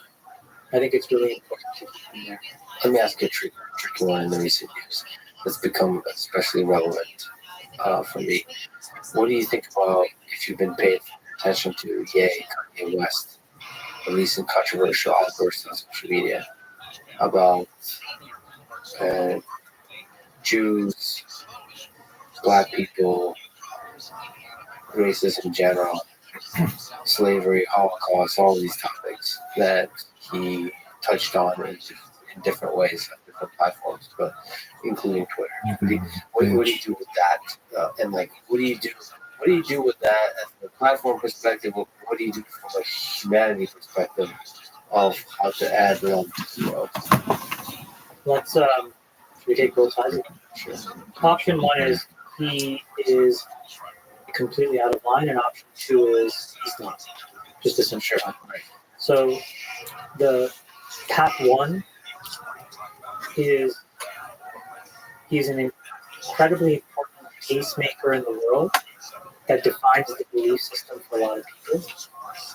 And there's just no room for any form of racism or bias or anti-Semitism in today's day and age, particularly by people whose words and comments will be amplified around the world. We've already paid a large price for that, and the expectation of success is some amount of societal decorum that keeps moving the ball forward. The other side would say life, I think, goes from harmony to disharmony to repair. And anybody who has gone through a very complicated divorce will tell you that in that moment, your life is extremely disharmonious and you are struggling to cope. And because he is famous, we are seeing a person really struggling in a moment that may need help. And we owe it to him, not for what he said, because that stuff isn't excusable, but we owe it to him to help him, and particularly his friends. And if he has real friends, hopefully what they see is that what I see on the outside looking in is a person that is clearly strong. This bitch with the Can I dark ask you like a eyebrows. human question? And I know it's outside looking in, but there's several questions I want They to look okay, man. ask. So one is about pain Not of really. going You're through still too dark. divorce. If your hair is that kids, light, all that kind of stuff. your eyebrows have to be And light. You two, can't fucking be you're looking like rich and this. powerful and famous. I don't know. Maybe you can enlighten me into which is the most corruptive. But how do you know who are the friends to trust? So a lot of the world is calling Kanye insane, and or like has mental illness, all that kind of stuff. So how do you have friends close to you that say something like that message from a place of love, and or they actually care for you as opposed to trying to get you to shut up? The reason I ask all these questions, I think, if you care about the guy, then you help him. Right. I've been through it before. It's gut wrenching. The most horrible part is having to do with kids. I can't even describe to you how proud I am of how resilient these three beautiful little creatures were when my ex-wife and I had to sit down and talk through it. And for that thing, I'll be just so protective of them and so proud of them. It's hard. Now, I don't know that that's what he went through. But it doesn't matter. In that moment, there's no fame, there's no money, there's nothing. There's just the raw intimacy of a nuclear family breaking up. And that, it was a death. And it's the death of that idea. And that is extremely, extremely profound. Its impact, especially children. It is really hard. It's really hard. Could you have seen yourself in the way you see the world being clouded, especially at first, to where you would be making decisions outside of that nuclear family? So for business decisions, for tweeting decisions, I think that writing. if I had to boil down a lot of those, what I would say is that there are moments in my life where I have felt meaningfully less than.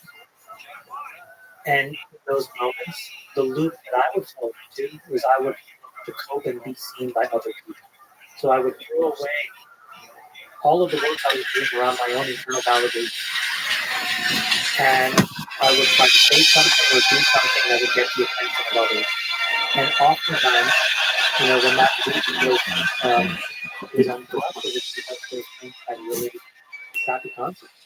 So, that was, I don't do that as well. So I had to go through, this disharmonious phase of my life. I had to go meeting someone and building a block by block where it was just enormous accountability. Where apart from that, I had this incredible empathy. And so I put yourself in my sometimes when I'm really upset. Welcome to West Side Pimp. He's got gangster. Oh, this motherfucker's in here. Excuse We're playing this game again. And that's been really helpful for me. Oh shit! Me repair my relationship and be a better friend to my ex-wife, who's a beautiful, who I love, will always love her. And it took me a few years to see that it was just a chapter that had come to an end, but an incredible mother, an incredible businesswoman. I'm so thankful that I've had two incredible women. That's like a blessing. But it's hard. So with that, it's hard to find a person that has that. A lot of stuff you said, having that person who has empathy and accountability. So basically, that's ultimately what great friendship is, which is people that love you, have empathy for you, but can also call you out of your bullshit. She's a LeBron James-like figure, and the reason I say that is I've seen and met so many people. Where's this douche? Distribution on the scale of friendship and empathy. She's the LeBron James friendship. She's a goat. Well, what's so funny is we have a dinner around poker, and it's taken on a life of its own, mostly because of her, because these guys look. And I'm like, whoa. She's thinking her registers are already full. She's doing all kinds of crap with me. And what's this fucker's name? But it's a very innate skill, and it's paired with, it's not just an emotional. I mean, she's the person that I make all my decisions with. These decisions we're making together as a team. I've never understood that. There's that African proverb like, "Go fast, go alone; go far, go together." And Lex, since I was born, I've done this, and I had to cook. I didn't have a good toolkit to use in football. And in these last 5 or 6 years, she's helped me. And at first, my toolkit was literally like sticks, And then I found a way to, she helped me sharpen a little rock, and that became a little knife, and that was crap. And then she showed me fire, and then I forged a knife. And that's what it feels like. Where now this toolkit is like most average people, and I feel complicated because I was down here on the ground. So it's made all these things more reasonable. So I see what comes from having deep, profound Baby, we can play friendships this and game love all fucking to day. help you through these critical moments. I have another friend who I would say just completely unabashedly loves me. This guy, Robert. He doesn't hold me accountable, which I love. Like I killed a homeless person. He's like, I could probably do this. Whereas now it would be like, that was not good. What you just did. So, but I have both. I mean, I have Nat every day. Rob, I don't talk to that often, but to have two people. This guy's I gonna be have so zero. I think pissed. most people, unfortunately, have zero. What's up, big dog? So I think like what he needs is somebody to just listen. You don't have to put a label on these things. And you just have to try to guide in these very unique moments where you can just like de-escalate what is going on in your mind. And I suspect what's going on in his mind, again, to play on quarterback, I don't know, is that he's in a moment where he just feels lower than normal. And we all do it. We've all had these moments where we don't know how to get it. And if you can grow up in a healthy environment, you may go to a negative way to get attention. And it's not to excuse it, but it's to understand. That's so profound. Feeling less than and Do better. at those low Did points, you start going externally to find it. And I was in maybe there creating first. conflict and scandal to get that attention. The way that my doctor explained it to me is you have to think about your self-worth like a knot. It's inside of a very complicated set of knots. So it's like some people don't have these knots. It's just presented to them all the time. But for some of us, because of the way we grow up, it's covered in all these knots. So the whole goal is to loosen those knots. And it happens slowly, it happens unpredictably, and it takes a long time. And so while you're doing that, you are going to have moments where you feel less than. You're not prepared to look inside and say, actually, here's how I feel with myself. It's pretty cool. I'm happy with where I'm at. I have to ask on the topic of friendship. You do an amazing podcast called All In Podcast. People should stop listening to this and go listen to that. You just did your 100th episode. I mean, it's one of my favorite podcasts. It's incredible for the technical and the human psychological wisdom you guys constantly give, and any way you analyze it, but also just the chemistry between you. You're clearly there's tension and there's camaraderie that's all laid out on the table. So I don't know if you dated that well, but I have Jason. You don't own the call. Yeah, Period. I was in there first. Period. You kicked me out. Period. That is not right. Period. Just my opinion. If you want, Would they admit your psychological breakdown? I don't know. I think that what I would say about Jay Cal is he is unbelievably loyal. I was in there first and you kicked me out. Period. And he's like any of those movies where about like the mafia or whatever, where like something bad's going on and you need somebody to show up.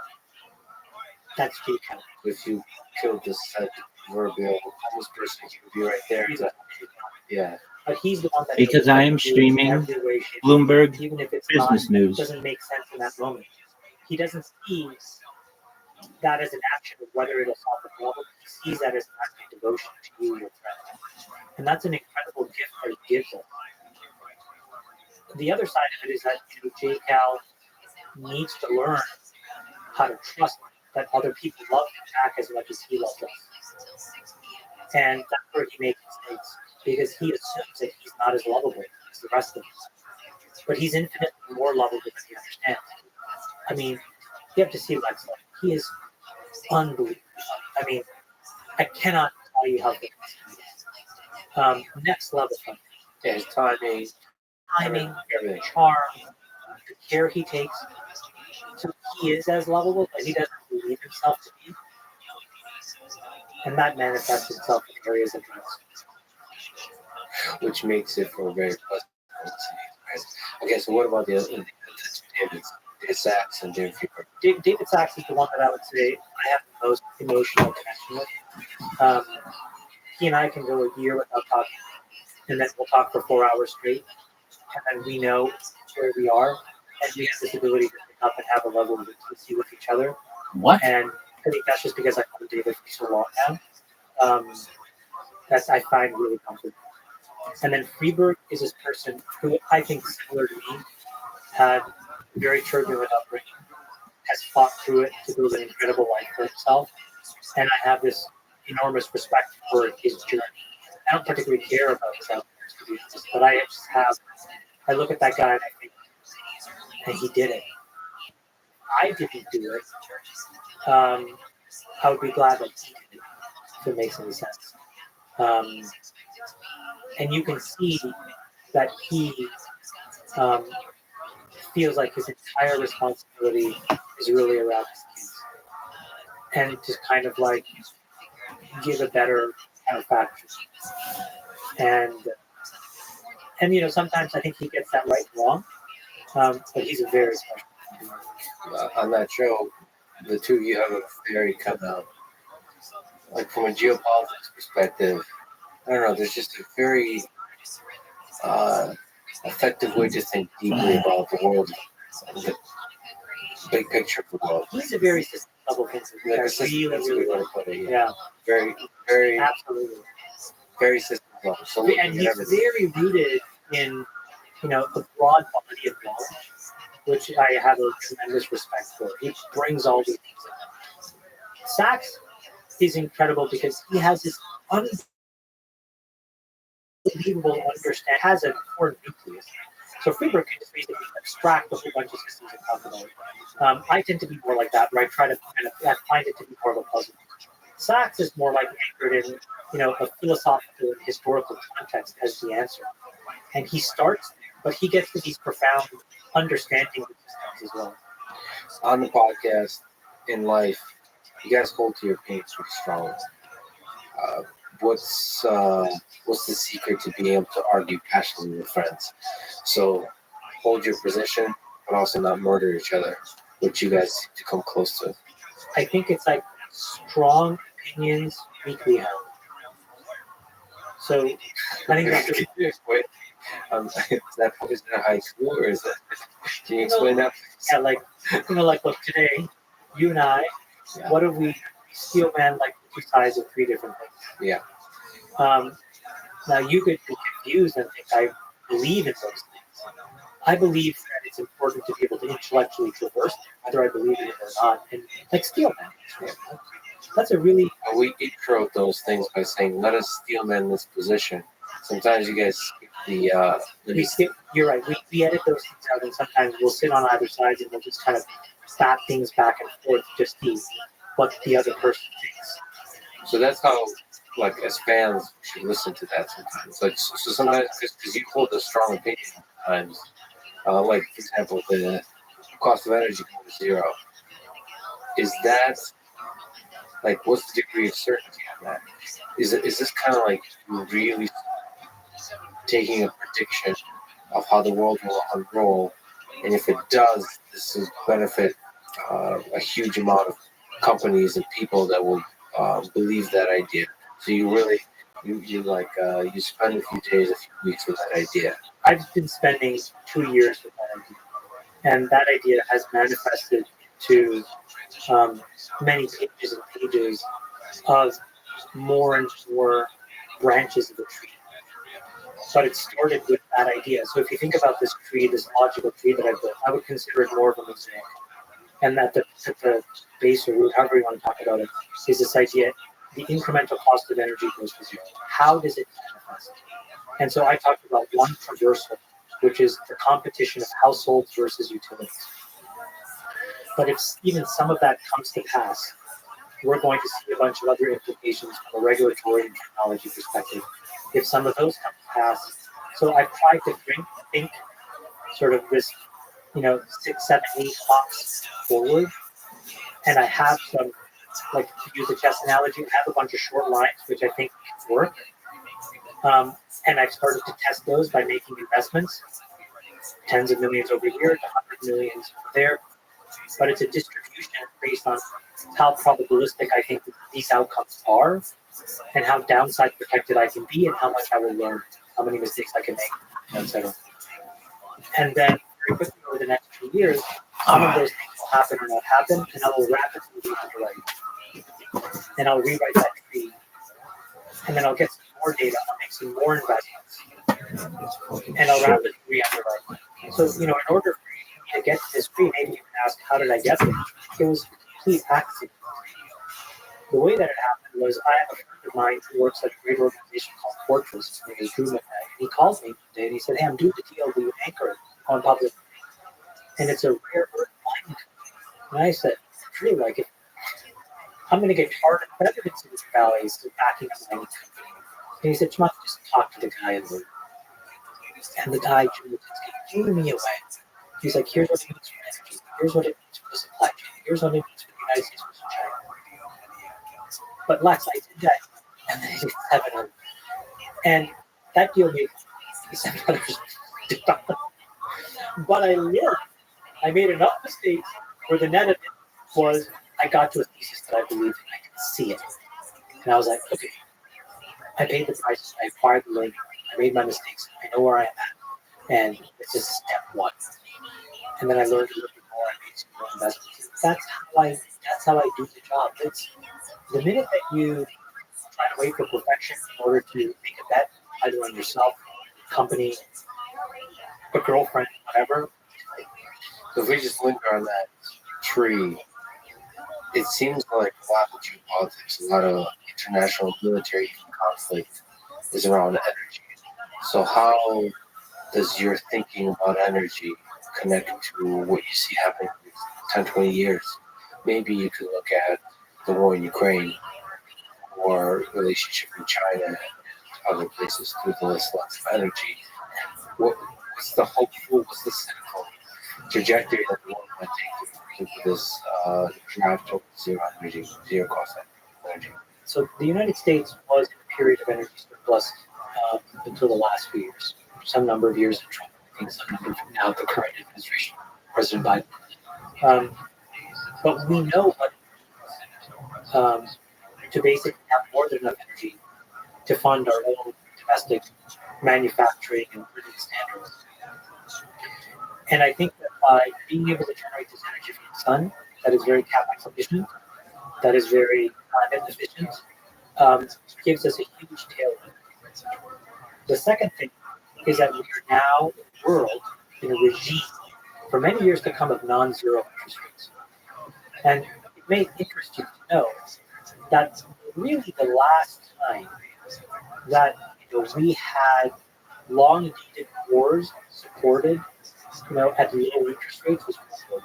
I think the average interest rate was like 1.7% in the 10-year. And every other war tends to have these very quick open and closes because these long, protracted fights are very difficult to finance when rates are not zero. So just as an example, even starting in 2023, so the practical example in the United States is President Biden's budget is about $1.5 trillion for next year. That's not including the entitlement spending, okay, meaning Medicare, Social Security, right? So the stuff that he wants to spend, that he has discretion over, is about $1.582 trillion. Exactly. Next year, interest payments are going to be $455 billion. It's 29% of every budget dollar. So you have these two worlds coming together, right, Lex? If you have us hurtling forward to being able to generate our own energy, and the economic peril that comes with trying to underwrite several $1 trillion before, which we can't afford to pay when rates are at 5%, means that, despite all the bluster, the probabilistic distribution of us engaging in war with Russia and Ukraine seems relatively low. The override will obviously be a moral reason to do it that may or may not come if there is some fear of proliferation. But now you have to steel man the other side, which is, well, what would happen if you were sitting there and you were, let's steel man setting off a tactical group. Okay, I'm getting calls every other day from two largest energy buyers, India and China, telling me slow. I have the entire world looking to find the final excuse to turn me off and unplug me from the entire world economy. The only morally reprehensible thing that's left in my arsenal that could do all of these things together would be to set off. I would be the only person since World War II to have done it. It seems like it's really, really big step to take. And so I think that X of the clamoring that the military industrial complex wants us to buy into, the financial reasons to do it and the natural resources needs to do it are making it very unlikely. That is not just true for us. I think it's also true for Europe. I think the European economy is going to roll over. I think it's going. I see a very hard landing for them, which means that if the economy slows down, there's going to be less need for energy, and so it starts to become a thing where a negotiated settlement is actually the win for everyone. But none of this would be possible without zero interest rates. In a world with zero interest rates, we would be.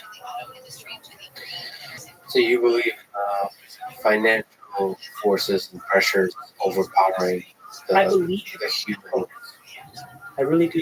even in international war? More so. I think the invisible hand, and by the invisible hand for the audience, I think really what it means is, the financial complex and really central bank complex, the interplay between fiscal and monetary policy is a very convoluted and complicated set of things. But if we had zero interest rates, we would be probably. See, there's a complexity to this game at the international level, where some nations are authoritarian and there's significant corruption, and so that adds, from a game theoretic optimum perspective, invisible hand is operating in the mud. Preventing what the person that is the most important figure in the world right now is Jerome. He is probably doing more to prevent more than anybody else. He keeps ratcheting rates. It's just impossible. It's a mathematical impossibility in the United States unless there is such a cataclysmic moral transgression in Russia. So there is no risk that it is possible where we say, forget it, all bets are off. We're going back to zero rates. Issue a 100-year bond. We're going to finance a war machine. There's a small risk of that, but I think the propensity of the majority of outcomes is more of a negotiating setting. So what about what's the motivation to invade Ukraine in the first place? Financial forces are the most powerful forces. Why did it happen? Because it seems like there's other forces in play of maintaining superpower status on the world stage. Yeah. It seems like geopolitics doesn't happen just with the invisible hand in consideration. I agree with that. I can't beg to know, to be honest. I don't know. But he did it. And I think it's easier for me to guess the outcome from here. It would have been impossible for me to really understand it is what got him to this place. But it seems like there's an end game here. There's not much they do. Yeah, I feel like I'm on sturdy ground because there's been so many experts at every stage of this that have been wrong. But there are no experts. Well, on this, There are no understand this. Well, let's get to that. There's some, because we just said Phil Hellmuth is the greatest No. marketer of all time. He has an opinion. Yeah. He doesn't. So They would be mistaken. vocal. Phil has an opinion. Ivy has an opinion as well on how to play all these games. Meaning an opinion. Here's the lines I take. Here's the decisions I make. I live and die by those. I win. I lose. I've made mistakes in my opponent. I thought you said there's an outcome. So aren't there people that have a deeper understanding, a higher likelihood of being able to describe and know the optimal set of actions here at every layer? Well, they're theoretical set of optimal decisions, but you can't play your life against the computer. Like, the minute that you fix an opponent and that person takes you off that optimal path, you have to adjust. Like what happens if a tactic you? It would be really bad. I think the world is resilient enough. I think the Ukrainians are resilient enough to overcome it. It would be really bad. It's an incredibly sad moment. But do you wonder what US does? Is there any understanding? Do you think people inside the United States understand? Not the regular citizens, but people in the military. Do you think Joe Biden understands? Do you think? I think Joe Biden doesn't understand. I think that They have a clear plan? I think that there are few reasons to let the gerontocracy rule, but this is one of the reasons where I think they are better at it than other people. Folks that were around the digs, folks that hopefully have studied that and studied, nuclear de-escalation will have a better point than I do. My suspicion is that there is in an emergency break glass plan, and I think before military intervention or anything else, I think that there are an enormous number of financial sanctions that you can do to just completely cripple Russia that they haven't undertaken yet. And if you couple that with the economic system in Europe that is less and less in need of energy because it is going through a recession, it makes it easier for them to be able to while you're going to shift a bunch of LNG over there. So I don't know the theory on all of this. But does it make you nervous that, or are we just being temperamental? It feels like the world hangs in a balance. Like it feels like, at least from my naive perspective, I thought we were getting to a place where surely human civilization can't destroy itself. And here's a presentation of what looks like a hot war where multiple parties are involved in escalation towards a world war is not entirely out of the possibility. it's not. I would really hope that he is spending time with his two young children. Well, this is part of I what really spending time with him. agreed. Not kids, not just kids, but friends. The I'm not sure he may not have friends, but it's very hard for anybody to raise kids and not think about protecting the future.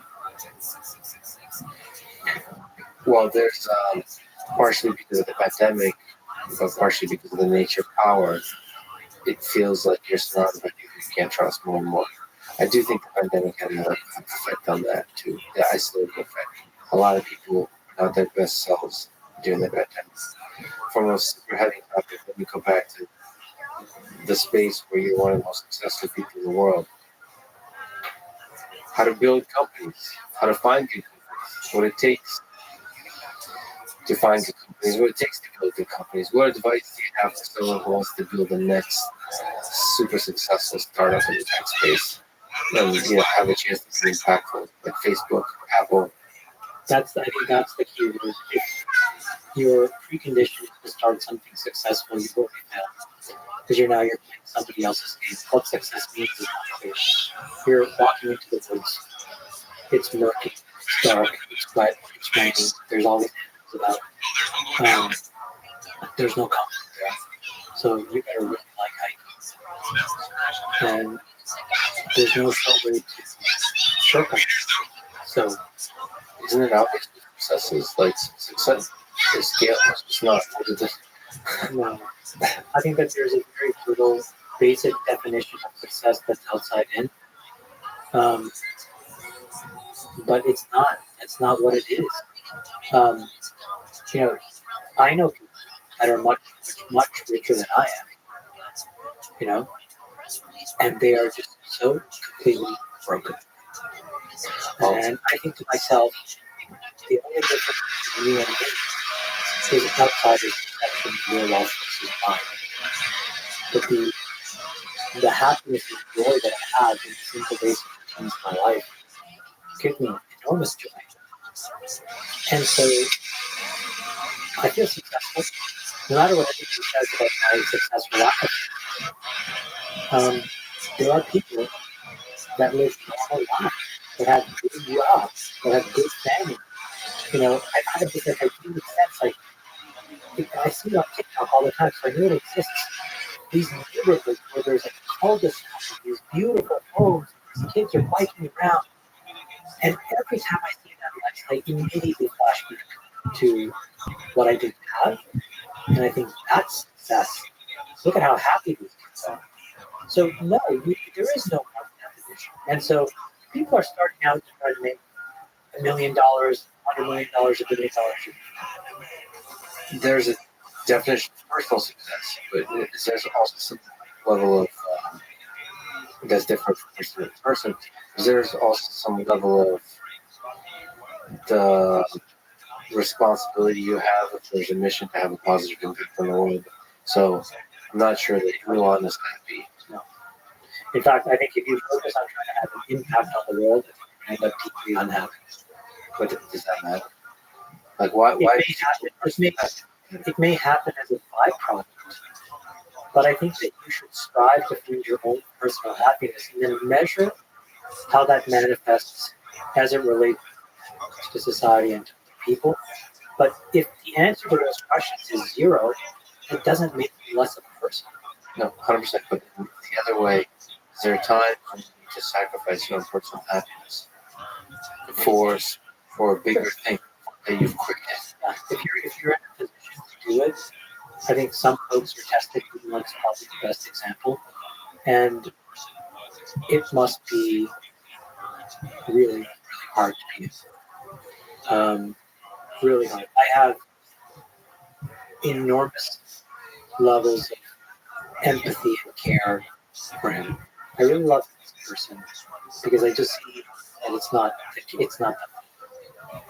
and he has these ways of being human that in his position I just think are so dear that if he never, I just hope he never loses them. Just a simple example, like 2 days ago, I don't know why, I went on Twitter and I saw the perfume thing.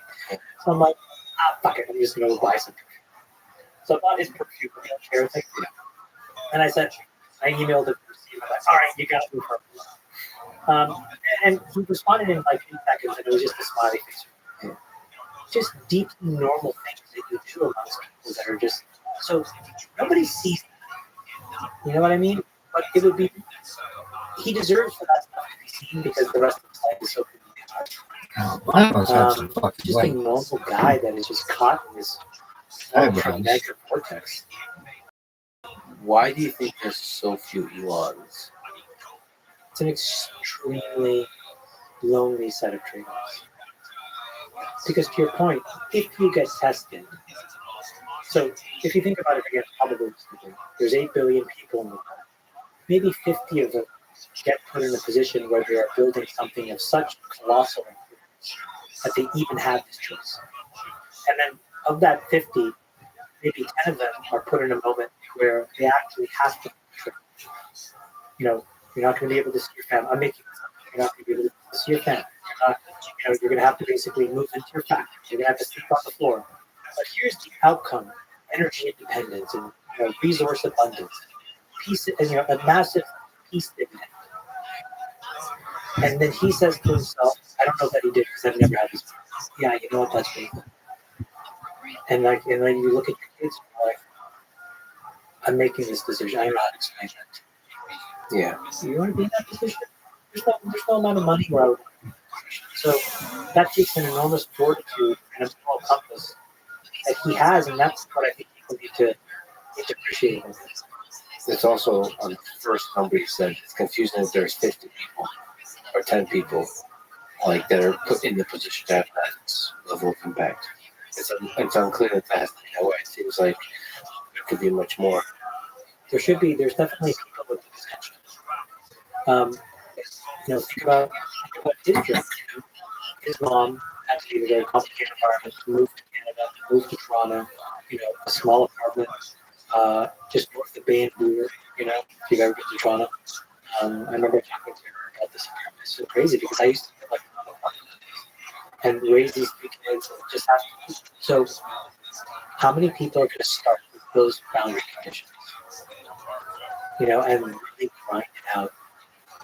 It's just very few people again that will have the resiliency to stick it through, where you don't give in to the self-doubt. And so it, it's just a really hard set of boundary conditions where you can have 50 or 100 people. That's why they need to be appreciated. Yeah, well, that's true for all humans that follow the thread of their passion and do something beautiful in this world. That could be on a small scale or a big scale. Appreciation is that's a gift you give to the other person, but also a gift to yourself. So that somehow it becomes like this contagious thing. You are so right. You just my brain just lit up because yesterday I went to an investor day at my described Brad Gerson. And you know, on the one very reductive world, Brad and I are theoretically competitors, but we're not. He makes his own set of decisions. I make my own set of decisions. We're both trying to do our own view of what's good work in the world. But he's been profoundly successful, and it was really the first moment in my adult life where you could sit in a moment like that and really be appreciative of his success and not feel less than. And so, you know, a little selfishly for me, but mostly for him as well, I was so proud to be able to. That's my friend. That guy plays poker with me every Thursday. He is crushing it. It's awesome. You know, it's a really amazing thing. I mean, to linger on the trade-offs, complicated trade-offs of all of this. What's your take on work-life balance in a company that's trying to do big things?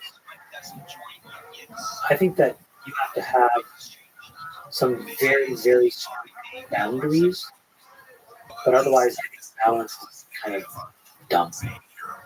It will make you. I think you need to immerse yourself in the topic, but you need to define that as really good boundaries. So if you ask, what is like my process look like? It's monotonous, regimented, all the time, except when it's not, and that's also monotonous and regimented. And I think that makes me very good at my craft because it gives me what I need to stay connected to the problem and feeling resentful. Which part? The monotonous, all-in nature of it, or the hard boundaries essentially go all out until you stop and you don't stop often.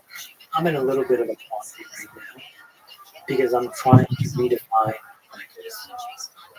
And you're catching a moment where I have, even in these last few years of evolution, I think I've made some good progress, but in one very way, I'm still very reticent. And I'm trying to let go. Which was that if you can. In my business, it really gets reduced to what is your annual rate of content. That's my demarcation. Steph Curry, LeBron James, Michael Jordan, how many points did you average? Not just in a season, but over your career. And in their case, you're going to be the greatest of all time. It's points, rebounds, assists, steals. There's all kinds of measures to be, in that pantheon of being really, really good at your craft. And in my business, it's very reductive. It's how well have you come. And look at all the heroes that I have put on a pedestal in my mind. They've compounded, at above 30% for a very long time. But now I feel like I really need to let go because I think I know how to do the basics of my job. And if I had to summarize like investing challenge or investing, I think really it's, when you first, you're a momentum person. You saw it in GameStop, just a bunch of people hating each other. And then it goes from momentum to you start to think about cash flows. How much profit is this person going to make, whatever. So that's like the evolution. This is the basic thing to this is a reasonably sophisticated level.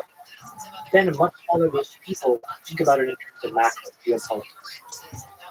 But then the finite view practice special code, which is there's a philosophy, and it's the philosophy that creates the system. And I'm scratching that furious that I cannot break through, and I haven't break through, and I know that in order to get through, I gotta like it. So this is the journey as in my professional life. So it is an all-consuming thing, but I'm always home for dinner. We have very prescribed moments where we take vacation. The weekend, like if I can tell you about my week if you're curious, but like I would love to know your week. It's regimented. I wake up at 6:45. Get the kids, go downstairs. We all have some form of, not super healthy breakfast. I make a latte. That's become, and the latte is like, I have a machine. I measure the beans. I make sure the timer is set where I have to pull it for a certain specific ratio. Just so 20 grams. I got to put 30 grams of water. I got to do it 30 seconds. So you're it helps me in rhythm. Before I used to have another machine, I just push the button. But then I would push the button religiously the exact same way. Can I say on that topic? The morning with kids can be a pretty stressful thing. Are you find sort of happiness? Is that also that morning source of happiness? That's great. My kids are they're I just see, and maybe I don't like to grasp people, but I'll just put my words.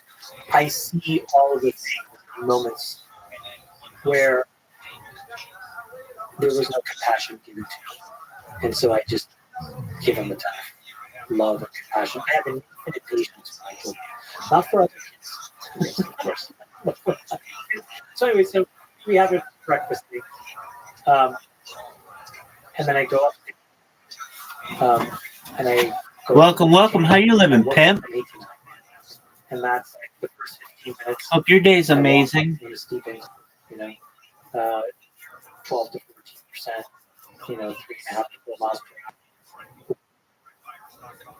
And then, It's phenomenal. Mondays a push day, Tuesdays, front of the legs, Wednesdays, Thursdays, back of the legs, 8 to 9. Monday, I always start talking to therapists from 9 to 10. So as soon as I finish working out, I get on the phone and I talk to them. And it helps me walk in for the week. And I'm just talking about the past. It's just helping the recent past. Usually, sometimes the recent past, but usually it's about the past. Something that I remember when I was a kid. Because that's the work, not just loosening those knots, So I put it in that hour, respect that hour. And I'm in the office. And then, I go until 12:50, 12:30. Go home, have lunch, like a proper sit down, have lunch with Matt, talk. She leaves for work. Can we talk? How we doing? Just check in. Our youngest daughter will be there once, and she's making This sucks. And then I go shit on the coffee. That's it. Mine's my That's it. And then I go back to the office. Everything sucks. Sometimes. I And I mean, do that massively. Thursday. Monday, I've never Tuesday, known Thursday, everything. Friday, have meetings. Wednesday, nothing. It's all reading. Must be, unless it's a complete emergency. It has to be. Reading is a bunch of blogs, YouTube videos. So no do any talking. Join up. Let's get it. Run it. Being in silence, being present, Shout thinking. out Are you to talking about how do you take Oi. give us A sketch. I have a pad. And I write stuff down. Sometimes I go to my. All right, what's my I'm a thing? little all over the place. YouTube. Sometimes Just do I that do fucking dogs. YouTube. I don't have. This is one thing I need to YouTube. get better at actually. But typically, what happens is I actually do a lot of What thinking is in it? my mind, and sort of filing a lot of My stuff favorite away, time is when and then it all spills out, and then I have to when the power is and then out. that My gives me a favorite, body some of of my work that I favorite can times when evaluate and think about. was And when then I my put it away. favorite times were when the power was out. And a lot of the time it goes nowhere. It's not in And every fucking. now and then I come back to it, and it just unlocks 2 or 3 things. Oh, what is this bullshit? I have to watch this asshole. And then Friday at the end of the day, my top of the people's therapist. But no, what's the one? That's about checking out patterns. Yeah, that's why you have to watch it. So it's like, okay, Dog. now it's like focusing on This is the weekend worst. family, What do you think Donnie thinks? being present, being aware, This you is know, terrible. and if there's email, obviously, I am if I have fucking to do big meetings time from time to kid. time, no Where problem. is he? Big time kid. There's that. Checking out. All right, it's Theo Vaughn. Oh, yeah, that is so powerful. Just like officially. No, it's the fucking Ralphie May one. So these are I don't like how to treat people. boundaries so that I can converse. Theo And Vaughn. what that means is like on a Saturday afternoon, you know, on a random day, Videos. she'll be like, I'll be up in Hey, my what's on Joe Rogan? and I found It's the Oprah. podcast talking about How else are you supposed to wrap it? Oh, how the Jesus, Joe Rogan just, like, experience? ductal Fuck you. cancer in situ because I've been fascinated about breast cancer surgeries for a while, This shit learning about that. And is. she's like, "What do you do?" Why would they Like, put this shit that is not podcast relevant? thesis. She's What like, the "Oh, fuck is Rocky you know, have to ductal do with cancer it? They in don't situ." talk about Rocky. She's like, okay. And so, you know, so I have time to continue to just constantly Okay, playlist. learning, getting stuff in my memory to organize. And I that's think it's like the a- worst. that's releasing. This is the In these worst. fixed moments of time, phone down, everything down. We go on vacation. Come on, you little You know, bitch. We go, Quit looking whatever. at It's just us and the kids. Is there structure in your dog. work? Is there structure It's to a your day? fucking In terms of meetings, in terms of stuff out of Wednesday? Theo Vaughn. You know, It's so you're- fucking funny. Have to keep meetings for less than 10 minutes. Have to. And you know, oftentimes meetings can be as short as like 10 or 15 minutes. Fucking Ben. I was on vacation. I don't take vacations. But I had to take a vacation. Yeah, I got my wife and the child. Oh, that's hilarious. Never took her?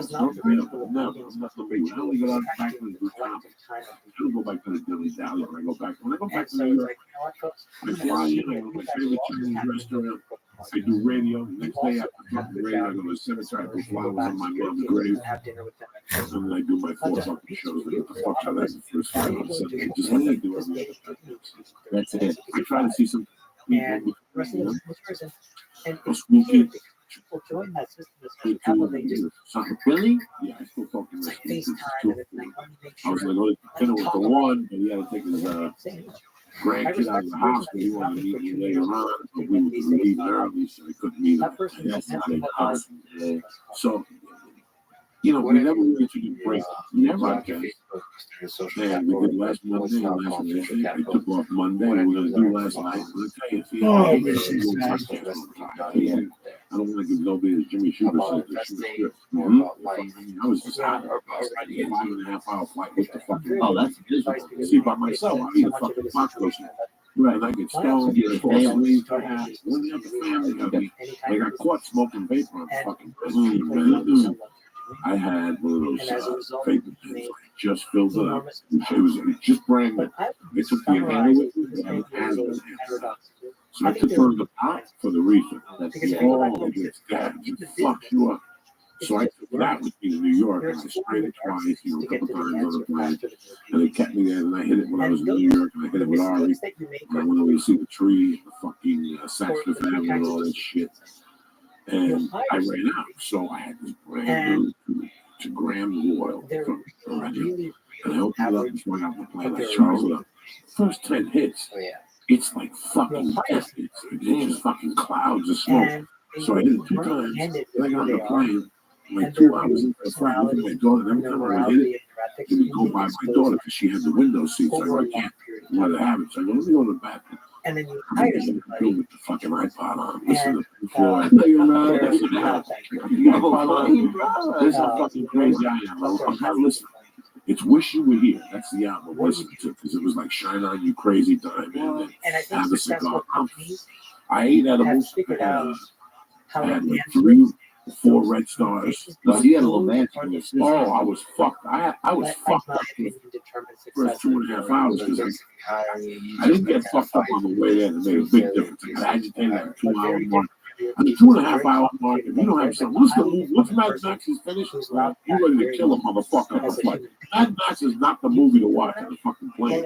Because there you are sitting there, he's driving, jumping over people, and shit, shooting motherfuckers. And you're sitting there next to like some fucking politicians and shit. You want to get up. You want to get up. So I said, fuck that. So I dosed myself. Where I had Virgin, I had main cabin select, the one behind first class. So we could all sit together. Because in first class, we couldn't all sit together. I would have to sit by myself. She'd be fucking crawling back and forth. We were like, fuck it.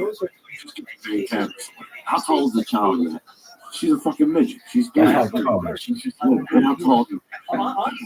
Otherwise, Oh, that's not very tall. No, I feel like so I got up. I go to the bathroom. I and closed if the you're fucking. just keep chipping away, you'll peel And back. I see Layers clouds. come off. And I'm like, wow. Look how fucking clouds. So this right there. And I hit this fucking sound with the iPod on my list and the fucking shine out, you crazy diamond. And all of a sudden I see the little red light and I open up, I use smoke and I put the thing out and I take this out and I put the cloud in this shit. And I go, hold on. Like I look back in my back, I really did finish. And I fucking wash my hands. And what's the problem? And she goes, are you smoking again? I go, no, wow, dude, what the fuck I'm smoking again? Oh, look, when she looked at me, she goes, I smoke. And she everything else is garbage. Folks, They do everything. They look at me. Oh, wow. And now, what were you doing the whole time? I'm standing there going, I don't know what happened. When I came in, the plane shifted. they create a culture That's where, you people were knocking on my phone. We don't smoke. I wonder what made it off. And I'm saying, I fucking know that. Oh, really? Oh, cool. The rest of the fucking bro. I sat there and cool. At the end, I gave my wife the keys. Oh, my God, go sleep. fun. I'm gonna get arrested. So take the car keys. I'll see you at the What house. did you say? Like when I put on my hat, like having a vision, I'm 50. I'm gonna say. I love to see superstars shine. Something No, did you think though somewhere in your head that whenever you got to LA there was going to be people? Oh, fuck yeah. Wow. Before. admire One time I went to Columbus and Was it kind of cool or was it just fucking nuts? performing you get off the plane, so we did let's say because that's it ain't fucking It ain't fucking cool. If you get cool. off the plane, it's cool to accomplish. One time I was in Columbus, and we That's some not guy a said, decision. I didn't do it. Lean back. Hold on a second. He turned around and said, fuck you. So I said, fuck you. So I kicked the chair and I went to the scooter. So I was the bad guy the rest of the fucking flight. And then you start to feel like the fucking bad guy too. Like, are you Oh, the bad guy? oh, So I'm yeah. saying, so you're the fucking bad guy. And this is why I all see about yeah. I We went to Columbus. They got us off the plane. They got As long as statements from both of us to let us go. is And a year later, they got on the plane. Like, same fucking guys. On the way. How you doing? as long as they are degrees away. Yeah. Because see them to gradually start helping down if they're too far away from your front, you don't know what feels and smells and you know. Yeah. So you need that tactile sense of what excellence looks like in front of you. A great example, if you just go on YouTube and you search these clips like Kobe Bryant made describe not Kobe, but how their behavior, not performance, because there's a bunch of average people like Kobe Bryant, but their behavior by being somewhat cultured. And I think that's a psychological thing to know for how you do this construction. You have to find a composition of a team that keeps them from close to enough people. That way that you can continue to add value and you have the courage to fire those next ones. And I think the answer is because no matter how you make that stuff transforms into a living size. So when you invest in a lot of companies, what do you think makes for a good leader? We talked about building a team, but a company needs what are the qualities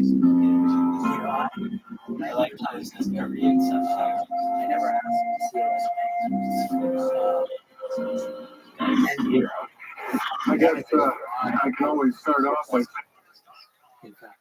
It's not a pun. And I try to take the time to let them reveal themselves. Now, in this environment, I'm doing most of the talking. But if this were the other example, where I was raising capital, using choppers, interested in this business, I'd probably say 8 to 10 words for hours. Prod. You know, I figure things out. Prod, and I should meander. And then you meander. I'm trying to build a sense of this person. Once I have a sense of that, which is not necessarily right, but it's a starting point, then I can go and understand why Hey man, this idea makes sense in this you moment. fucking slut. And what I'm really trying to do is This kind of guy like hates little me. biases that may make fail. He knows who I am, And though. then we go back to you. The thing that Silicon Valley has the benefit of this stuff That is so if fucking there's funny. momentum. Because then the rules will continue to do attack climate. So one of the things that and this is again that Have you seen my pugilism that I keep on myself, IG? is I have these two things that I look at. Thing number one is I have a table that says how much did we make from all of our best investments? How much did we lose from all of our worst investments? What is the ratio of winners to losers for lenders? And in our case, it's 23 on billions of users. So you can kind of like, you can see a lot of things. But what that allows me to do is really like say, wait a minute, like we cannot violate these rules around how much money we're willing to commit in an area of personality. You know? The second is I ask myself, of all the other top VCs in Silicon Valley, name them all, you know, let's talk regulation. Meaning, when I do it, how often does anybody from Sequoia, Excel, Benchmark, Client, maybe do it at the same time or after? And vice versa. And then I look at the data to see how much they do it amongst themselves.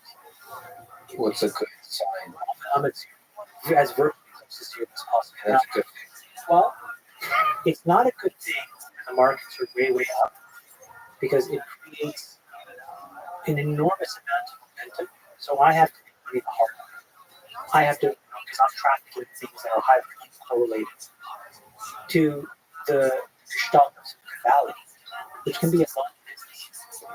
But it's really valuable when markets get crushed because correlation is the first thing that causes massive destruction of capital. Massive.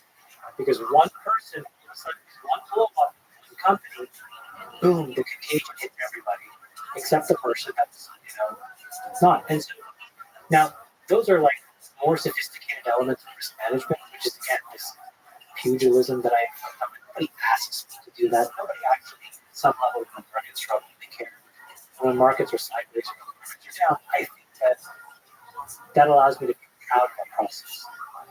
But that requires you to think a lot. Outside the box, only to take a risk.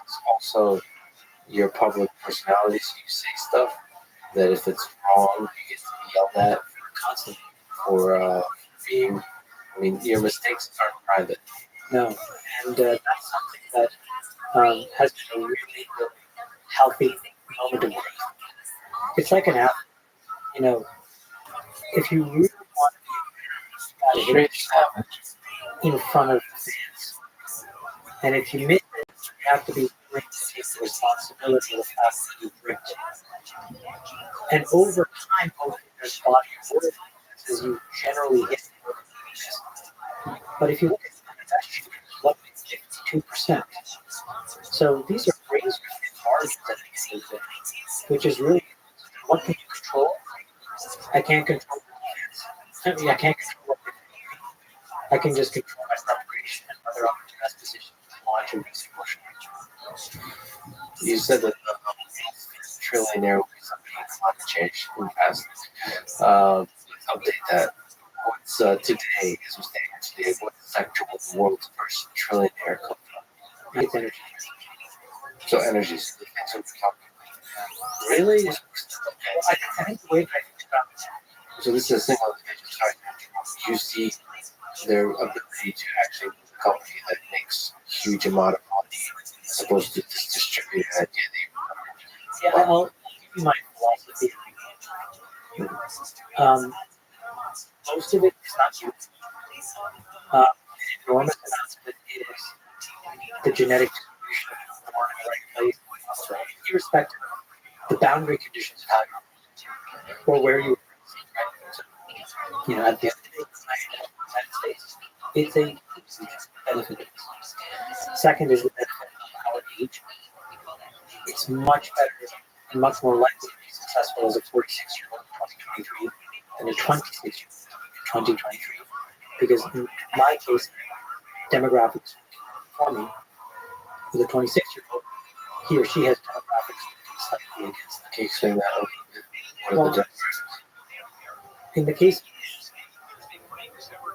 the distribution of population in America was extreme. And in that period, I'm wedged between two massive population groups, the boomers This and the motherfucker Gen Z. fucking apologize, kids. That's a very advantageous position. It's not dissimilar to the position No, you're fuck yeah, I know what that is. packaging between boomers You don't give a shit. and the silent generation. And being in between two massive population cohorts turns out to be extremely advantageous because when the cohort of What is that? Streaming on YouTube. capital, all of this stuff, you're the next person that likely gets handed it. So we have a disproportionate likelihood to be, you know, we are more older than younger. So that's it. And then the other is that I stumbled into technology, started doing electrical engineering, and I ended up coming to Silicon Valley. And it turned out that in that moment, it was such a transformational window change that was at my back, right? So the wealth that one creates is a huge part of those variables. And then the last variable is your direct contributions in that moment. And the reason why that can create extreme wealth is because when those things come together as a moment, it's like a chemical reaction. It's just crazy. So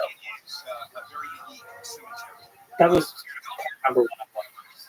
The second thing is look at inside of these systems where you have all So you get a fucking time in a warehouse. I think I benefit from So the three bitch things. is If you become a company or a part of a company or a part of a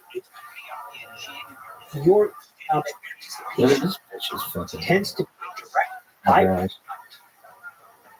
of the actual value that thing creates in the world. And the thing that creates in the world will be bigger if it is not just an economic system, but it's like a philosophical system. It changes the way that governance is. It changes the way that people think about all kinds of other things about their lives. So there's a reason, I think, why database companies are worth X, social companies are worth Y, but the military industrial complex is worth, as much. And I think there's a reason why that if you, for example, were to go off and build a newfangled source of energy that's clean and hyper-abundant and safe, that what you're really going to displace or reshape is trillions and trillions of dollars of worldwide GDP. So the global GDP is, I call it EV. So it's like 2 to 3%. So in the next 10 years, we'll be $100 trillion. Right? Somebody who develops clean energy in 2035 will probably shift 10% of that around, $10 trillion. A company can easily capture 30% of the market, $3 trillion. A human being can't typically own a third of $1 trillion. So you can kind of get to this answer where it's like, kind of happen in life. But you have to, I think, find these systems that are so gargantuan and they exist today. It's more bounded because price discovery takes longer. And an existing thing is more unbounded because you know what it is. You know the tentacles that energy reaches. Right? Of that $1 trillion worldwide GDP, I bet you've added up all the energy companies, but then you added up all the manufacturing, if you added up all the transport, probably get to like 60 of the 80. Do you have an idea of which energy, which energy, sustainable energy, is most promising? Well, I think that we have to do a better job of exploring what I call the suburbs of the periodic table. So, we're really good in Seattle, the upper Northwest. We're kind of good in Portland, but we're non-existent in San Diego, and we have zero plan for North Carolina. Yeah. And So you guys think nuclear should be part of the discussion? I think nuclear, room temperature semiconductors. I'm not convinced right now existing set of nuclear solutions will do a good job of scaling beyond time scale. I think there is a lot of complicated technical problems that make it work at a time scale level. Partially, the energy equation is going to be very difficult to overcome in the absence of some material science. Have you seen is there process like you're seeing the cutting edge from a company perspective? Yeah, I would say not yet, but the precursor, yes. I have been spending a fair amount of time talking about like new framework that's in my mind. It's around supercomputers. And so I've been kind of bumbling around in that risk for about a year. Haven't really put together any meaningful perspectives, but again, talking about like trafficking in companies and investments that are very low, but they allow me to generate returns that are relatively unique and independent. That's an area where I don't see anybody else out there. I'll give you another area. We, I think, are about to unleash a world of zero energy and zero costs. Computational biology is replaced by chemistry. And when you do that, you'll be able to generate tools that will be able to solve a lot of human diseases. I think like if you look at the head of like the top 400 most recurring rare diseases, I think like half the number, 200, is specific white mutation. It's just a mismethylation between C and T. That's like, wait, you're telling me millions of lines? I forgot semicolon, right? That's causing this whole thing to discompile. So I just got to go in there and it's all done. It's a crazy idea. That was C++. C go back. Go back. Two people there. Yeah. This makes sense. So that could then be a truly, let's first of all, competition biology is begging for. The thing with energy though is that the groundwork of and talking about the upper bound is well defined. The upper bound is not well defined because it is not the sum total. It is actually the sum total of the value. And that's an extremely ethical question. Yeah, isn't there special interests that are resisting making progress on the energy side? So how do you break you have technology? I think it's less government. In fact, like I said, I think President Biden has done a really incredible job. Chuck Schumer really incredible job. So just to give you the math, right, back to this. So 3% of everything is out of the market influence. But when you get past 9%, these tend to just nuclear 50-60%. The way that the cost, I'll just use cars as an example. The cost of an average car is $22,500. The cost of the cheapest battery car is $35. And low and low, there's a $7,500 price. It's like to think the invisible hand didn't know that math was right. I think is kind of a little bit working. And so the battery car is going to be the same price as the thing, and it's going to go 40-50%. So we're already at this tipping point. So we're kind of ready to. In these other markets, it's a little more complicated because there's a lot of infrastructure that needs to be built. So, the gene editing thing is an example. We have to build a tool chain that looks more like code that you could write to. Because they're doing like the PHP originally, which is I'm still a big fan of. Sometimes you have to use the ugly solution make it good versus trying to come up with a good solution, which would be too late. Let me ask you, consider a run for governor of California that's against it. What went into these decisions? And broadly, it's just maybe a selfish question about Silicon Valley. Is it over as a world leader for tech companies? As this beacon promise of young minds stepping in and creating something that changes the world? I don't know if those two questions are connected.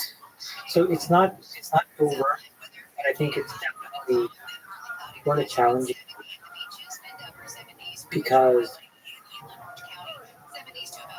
So back to that analogy, demographics.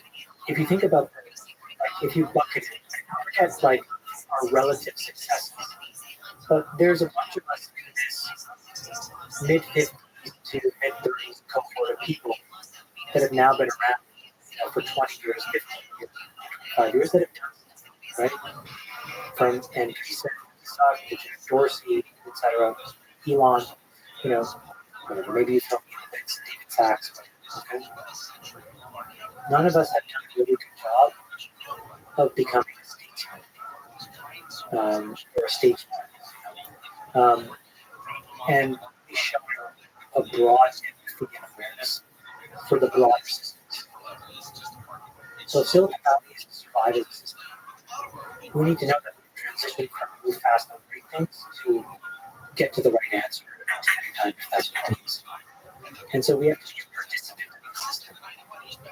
And I believe, and I think that it's important to not be a dilettante, not be thumping your face to Washington, or not push the boundaries and say, deal with it after the fact, but to work with folks that are trying to do the best. And again, steel men do, So that we understand. It makes me sad that there's no tech people, not many tech people in Congress, certainly not at the presidential level, not many governors, senators. So I think that we also have roughly, our rules will never allow us folks to run for president because it's just the rules against it. But if I mean, like, I think David Sachs would be incredible. Now, I also think he'd be a great governor. I think he'd be a great governor. I think he'd be a great Secretary of State. I mean, he'd be great at whatever he wanted to do. For Wilson Bourne. There's a lot of people that could contribute at different levels. And I hope that. By the way, the other thing I like about it is I also think it helps normalize technical, because you just see normal people dealing with normal situations. And I think that's good. It is a really informative place. It's not the caricature that it's made out to be, but there is a small group of people that make it caricature-like. Well, that's the one direction we think about the whole culture of, I don't know if better terms, woke activism. So sort of activism, which in some contexts is a powerful, important thing, but infiltrating companies. I'll answer this in the context of rage. So he says that people tend to copy each other. And then when they're copying each other, they're able to try what they're doing is they're fighting over some scarce resource. And then you find a way to organize, the group of people against a person or a thing that you think is the actual cause of this conflict, and you try to expel them. The thing that Congress doesn't understand is that unless that person is truly to blame, the cycle just continues. And that was the framework developed. And he's really so to be true, and it's observable humanity, life. So these movements, I think, the extreme left and the extreme right, are trying to interpret a way to allow people to compete for some scarce resource. But I also think that in all of that, what they don't realize is that they can scapegoat whoever they want, but it's not going to work because the bulwark of people in the middle realize that it's just not true. Yeah, they realize that there's still, because of leadership positions, there's still momentum, there's still scapegoat. continue, and it's hurt the actual workers. But in fairness, though, to the effectiveness of that function, it's decaying rapidly. It's the least effective it's ever been. You're absolutely right. Being canceled 5 years ago was a huge deal. Today, I said Jordan Peterson on your podcast. He said, I've been canceled. It was amazing. He said 38 times or 40. He said some number, which was a ginormous number. If he kept account of it, and he was able to classify it. Like, what classifier is still on its mind? Where he's like, that's an attempt to cancel me, but this one's not. But my point is, well, it's clearly not working. And so the guy is still there, and the guy is putting his view out in the world. And so it's not to judge whether what he says is right or wrong. It's just to observe that this mechanism of action is now weakened. But it's weakened because it's not the thing that people think is really to blame. Yeah. You've been canceled on a small scale a few times. It's not small. Sure, it didn't feel small. Actually, it wasn't small. I'm trying to that psychologically hurt you? Yeah. It was tough. Yeah. In the moment, you don't know what's going on. But I would like to thank the CEO of a certain law, and he sent me basically like a step-by-step. And Does it involve mushrooms? No. and right, the storm passed. Is it? I don't know if you can share the list of steps. Is the fundamental core idea that just life goes on? The core fundamental idea is like you need to be willing and able to apologize for what is in your control, but not for other people's mistakes. Oh, fucking Your hell. mistakes, yes. And if you feel like there's something, then you should take accountability. But to apologize for somebody else for something that they want to hear isn't going to solve it. Yeah, there's nothing about apologies. If you do that, they should be authentic to what you actually say versus what somebody else wants to hear. Otherwise, it's being true. Yeah, and people can see through that. People can see through it. And also, what people see through is not just the fact that, your apology is not hollow, but also that this entire majority of people now walked away with all these things. Yeah. And people are like, oh, so you didn't care about it. This was like, and so then it reflects more fully on that. Yeah. I know you said you don't like to give advice, but what advice would you give to a young person? You've lived an incredible life from very humble beginnings, difficult childhood, and you're one of the most successful people in the world. What advice? I mean, a lot of people need to get for inspiration. Kids in high school or early college, they're not doing good or are trying to figure out basically to do when they have complete doubt of themselves. What advice would you give them?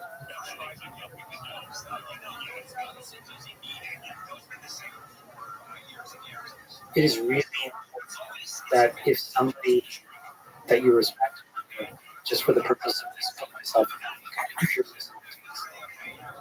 I wish somebody had we are all equal. And you know that this deep inside you that says you're less than a lot of other people. The reasons that will be hard to see until you're much, much older. And so you have to find either a set of people far, far away, like what I did, or one or two people really, really close to you. So maybe that will remind you in moments of your life that is true. Otherwise, you will give in to that beast. And it's not the end of the world. And you will recover from it. I've made a lot of mistakes, but it requires a lot of energy. And sometimes it's just easier to just stop and give in. So I think that if you're starting out, if you've been lucky to have a wonderful life, wonderful parents, man, you should go and give them a huge hug because they did such a service that most parents do to those kids, unfortunately. And it's not the fault of these parents, but it's just tough. Life is tough. So give them a kiss, and then figure out a way where you can just do work that validates you and they feel like you're developing some kind of mastery. Who cares what everybody else thinks about it? Just do it because it feels good. Do it because you like to be good at something. But if you're not one of those kind of people, you can believe your friends or you can just believe them. I'm telling you, it's your option. How you do that is you regulate your reactions to things. And your reactions are going to be more kind of in this way you think that you are not the same as everybody else. And specifically that you are less than those people who are not. So just save this part of this podcast and just play it if you need to. But that is my biggest learning because I am the same as all these other people. And you can imagine what that means to me to go out of the world and see people think, okay, I'm the same as this person. I'm not as good as them. And you can imagine what you're probably thinking of when I'm thinking was not that big. Right? You're probably thinking, man, this guy, yeah, this guy's so much better. No. I am fighting this thing all the time. Well, I've also met a bunch of folks who I think as a counter reaction to that, once they become successful, they start to develop a philosophy that they are better, or some people are better than others. Which I understand, you know, there's LeBron James versus people and so on. But I don't really use that thought because I feel like it's a slippery slope. They have mastery in a thing that they fall in love with. I'm trying to develop mastery in things that I love. You know, I love the art. I love investing. It's like solving puzzles. And I love that. I love trying to develop mastery. I really love that. I'm learning how to be a parent to a teen because I finally have. It's all new stuff and I'm learning. That's what it's all about. Yeah, so you don't want to think you're lesser than, and you don't want to think you're better because those both lead you astray. I've never thought because I was trying to compensate for less. My goal is just to feel like everybody else feels. On the presumption that everybody had like a life. Giving your nicknames to the dictator, do you trust yourself with power? Like if the world gave you absolute power, No, because I think that I'm still really biased. I don't deserve that position. And I would not put that weight on my shoulders. I had a spot actually where it was a very important and big corporation, and it's a spot where I was in the pot, and there was really large pots, $1 million pots, and I had to make a ruling. The ruling was my favorite. I was just beside myself. Because I don't play for the challenge. I like to get pushed to the limit of my capabilities. I want to see, can I think at the same level of these folks? Because these guys are all experts, they're all pros. And I get enormous joy for that challenge. And I like to win, but I like to win just a small amount. You know what I mean? And then I never wanted to do it that way. But because it was my game, I had to make this call on $1 million pot and I could just shoot myself. I just was like, this is gross and disgusting. And he was a gentleman. Made it even worse. So I know what happens. well, these are the people you do want to have power, is the ones that don't want it, which is a weird system to have. Because then you, in that kind of system, you'll get the leaders that you should have. Because the ones that want power, the ones that should have power. That's a weird system. What do you think? Sneak this question in. What is life? I don't know. Why are we here? You look up at the stars and think about like the big why question. I think that it's a chance to just enjoy the ride. I don't think it's really, I don't believe in this idea of legacy that much. I think it's a real trap. So do you think you'd be forgotten in history? I really, really Because if you think about it, there are 2 or 3 people that are remembering positive things, and everybody else is negative things. And the likelihood that people remember for positive things is harder and harder and harder. And so the surface area of being remembered is negative. And then the second, what will it matter when we go there? I really just want to have fun, do my thing, learn, get better. But I want to reward myself by feeling like, oh, that was awesome. I've told this story many times, and I have, again, my own narrative fallacy on top of this. Steve Jobs' sister wrote this, open New York Times guide, and she ends it by saying his last words were, that seems like an awful way to die. You're surrounded by your friends and family, not the fact that he died, but in a moment where what I read was your family was there. Maybe you thought about all the cool shit that you were able to do. And then you just started the simulation up. And so, just on the off chance that that's true, I don't want to take this thing too seriously. You know what I mean? Just enjoy it. So you're not afraid of the end? Good tomorrow, right now. So every day you go, you're happy. You're happy with the things you've done. Yeah. There are obviously things I want to do that I haven't done. But there are no keeping things. I've really total gift.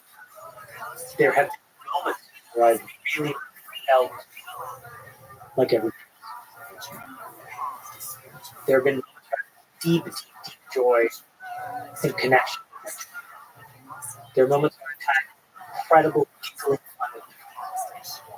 There's moments where I've been able to enjoy really incredible experiences, wine, food, all that stuff. What more? I could keep asking for more, but I would just be a really crappy human. You know what I mean? It's enough.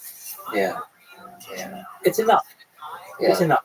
This life is pretty beautiful if you allow yourself to see it. Yeah. It's really great, and it's better than it's ever been. For most of us, actually. Yeah.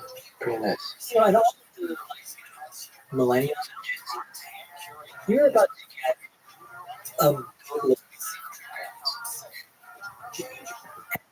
better proud how to be happy before you get that money.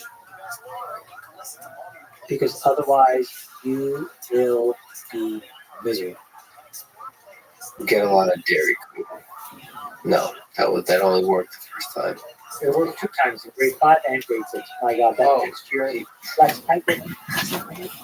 but I could never bring myself to ask her. Yeah. And then she did it. I was like, man, this spoon. Yeah, but the third time it faded. Isn't that the sad thing about life? I find that the scarcity of it. Without that, perhaps ice cream wouldn't be so damn delicious. Chamath, you're an incredible human. I definitely recommend this. Let's think ships. That's almost a pun anymore. I'm Phil Schneider. I worked 17 years for the United States government as a geologist and aerospace engineer, as well as a structural engineer. I worked for such elusive occupation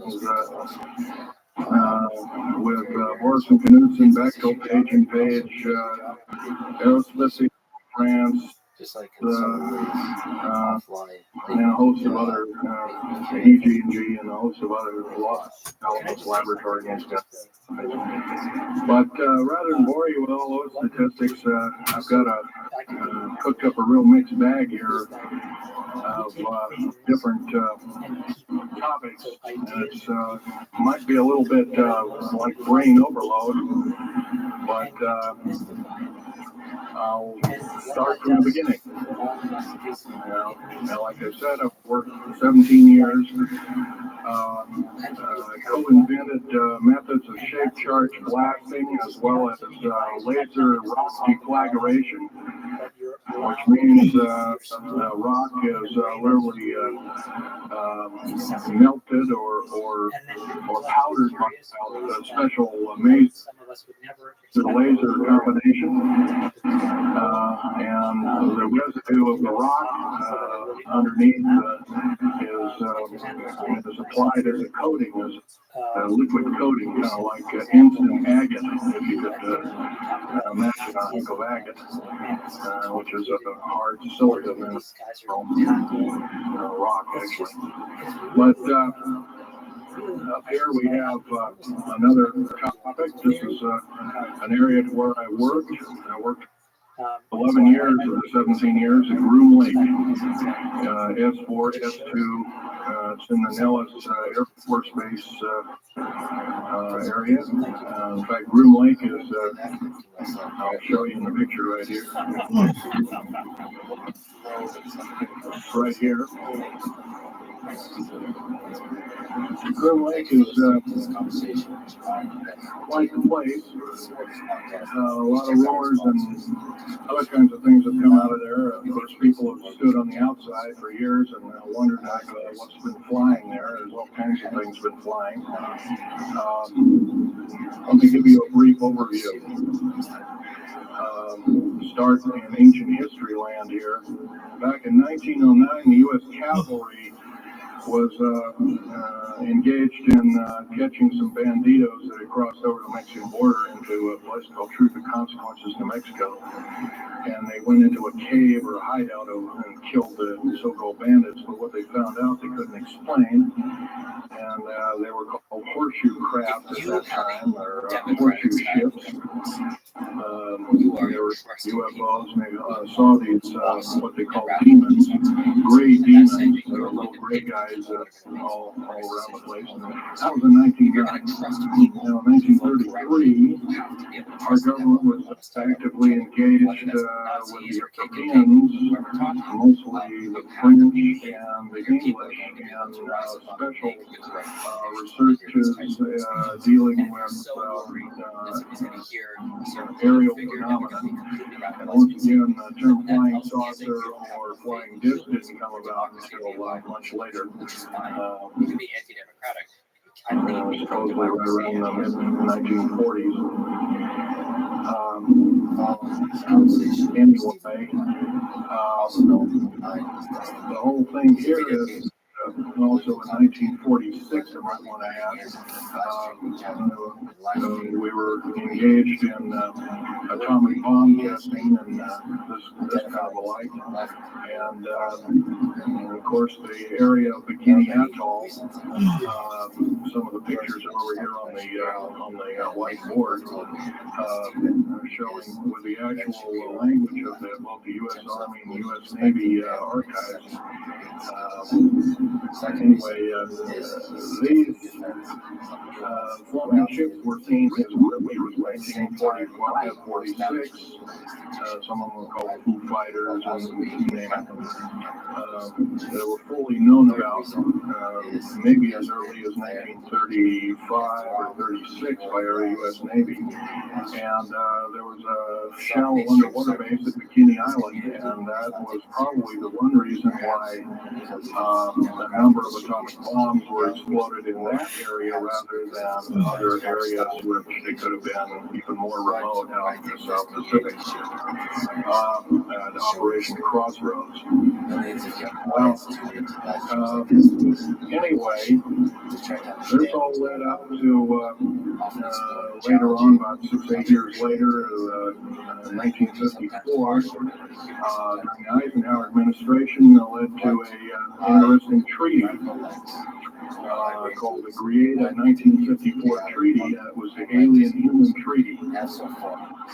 And supposedly the aliens would come in and exchange technology, and they'd want to take an occasional human being and a few head of cows, and the accurate books were supposedly to be kept and all that kind of stuff. And of course, eventually all that broke down, and aliens are notorious for being liars, even greater liars than so-called, in quote, we humans are. So alien treaties are often just not even the pieces of paper they're written on, they're just really kind of worthless. Anyway, my work as a geologist in building underground military bases, some of which are over 2 miles underground.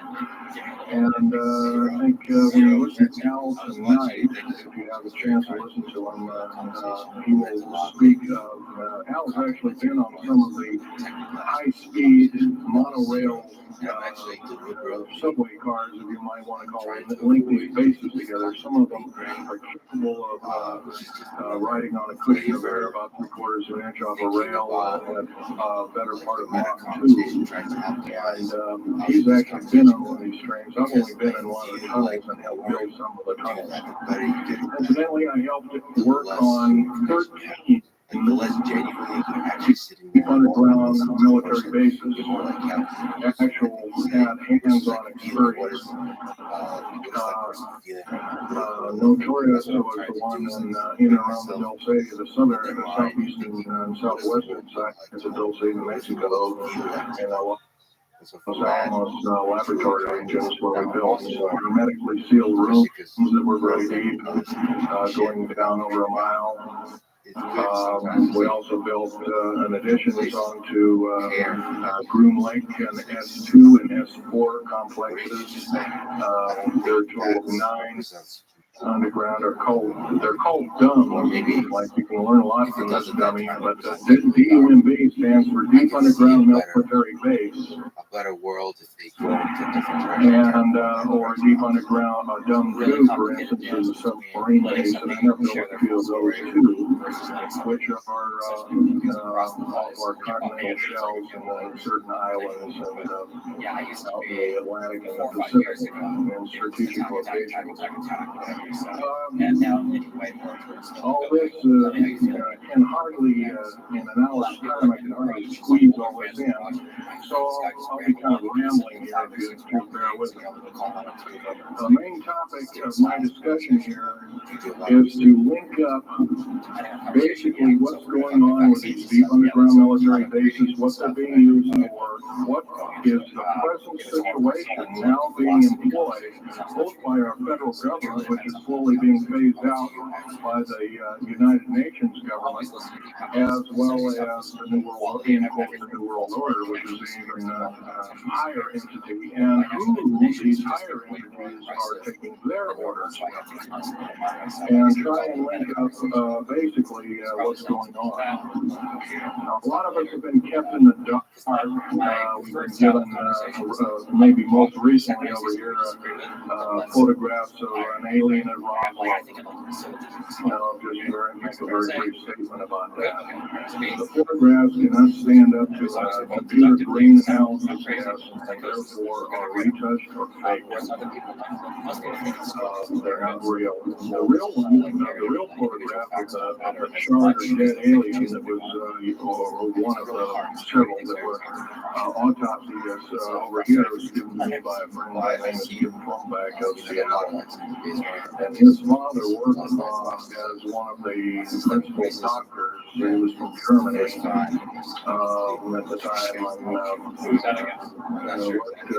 The autopsy material, from what I understand, along with other people. Anyway, you just can't believe everything. And that goes to me. You got to get out there and do your homework. Like I always say, you might don't put your spectacles on, you put your skepticals on. So if we can have a show of hands here, how many people have heard heard about Roswell, New Mexico? Doing very good, almost all. And how many people have heard about the black helicopters and the other kinds of flying saucers type equipment out at Green Lake and other places? Very good. Well, this obviously is a nice enlightened audience. Most of you have probably seen what a black helicopter is, or maybe even gotten rare glimpses of an F-117A black jet, or stealth, as they're often called, or a B-2 bomber, B-1 bomber, or some of these other sophisticated aircraft that are now being touted as the new technology. Once again, where did we get this new technology? Well, obviously we've had a little hand in our little alien so-called buddies have kind of exchange thing. It's not without a great cost. The cost of which has been a lot of people have disappeared. This statistic by you is according to current FBI and Defense Intelligence Agency and CIA statistics. 100,000 children and 1 million adults disappear every year. So kidnappings, murders, or rapes, or suicides, or anything. Where are we on the counter? Where are these people going? Nobody knows. Maybe one of us in this room or somebody has encountered such an individual and lost a loved one or a friend or something. And that's unfortunate. My best friend, Ron Lee Russell, several years ago, got himself murdered because we put out in France, at that time we're still working for the government, so was he. We just put in France the so-called the Strategic Defense Initiative, or Star Wars, as part of the New World Order, and it takes its actions. It was originally written as a kind of a spoof or a joke. We had one of these alien grave threats up and had New World Order insignia on, and of course that went very nicely. My friend got himself murdered. It was called a suicide, but now it's been turned over to special authorities who now acknowledge it was a homicide. Other than that, I'd like to also mention something about my father. My father was a depot captain in the English Navy, and he got captured and taken over. I didn't find this out until like 2 weeks before he died on his deathbed. He kind of told everybody in total shock. Was one of them. But I didn't believe him. I thought he was in delirium or something like that. Of course, other things have come up since. And so, anyway, he was captured by the French and turned over to the Third Army, the U.S. Third Army turned him over to the Navy. And he was a master of cheese. A master means they can take a block of metal, make a gun or a watch or something. And he's a master machinist. He later became an MD doctor in the space medicine group in the United States. Instrumental in helping build the USS Null and its first nuclear powered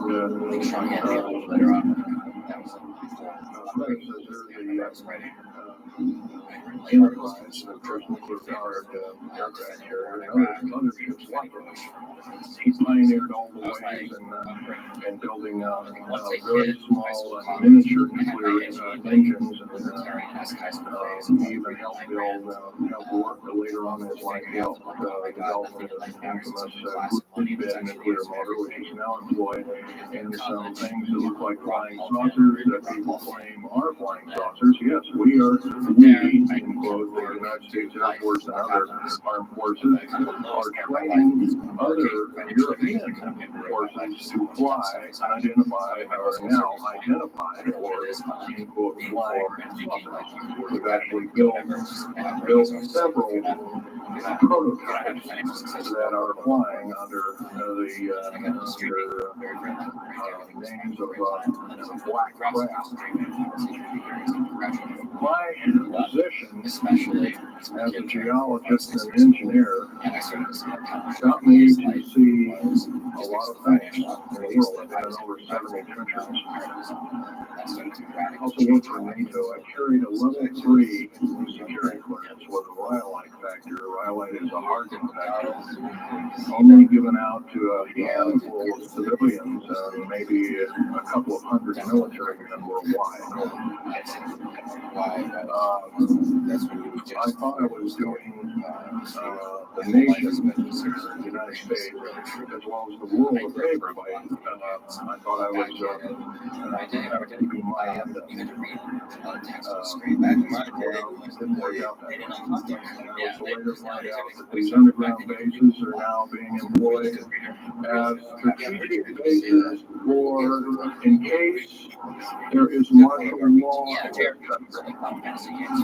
Right now, our military professors that used to be in war colleges and the like are training people like ex-Russian KGB and Spetsnaz people right here on American soil. I've seen it with my own 2 eyes, along with other people, other geologists. By the way, I'm still a geologist, still do geological survey work. However, I don't work for the government anymore. Yeah, so I really like characters and like my security clearance and all my government stuff and set it up and send it back to the hard like ranch SOB. When I found out that a number of these 131 deep underground military bases are being used to subvert the Constitution of these United States and its people, I said, that is enough. I can't possibly be connected. Oh, you can't quit.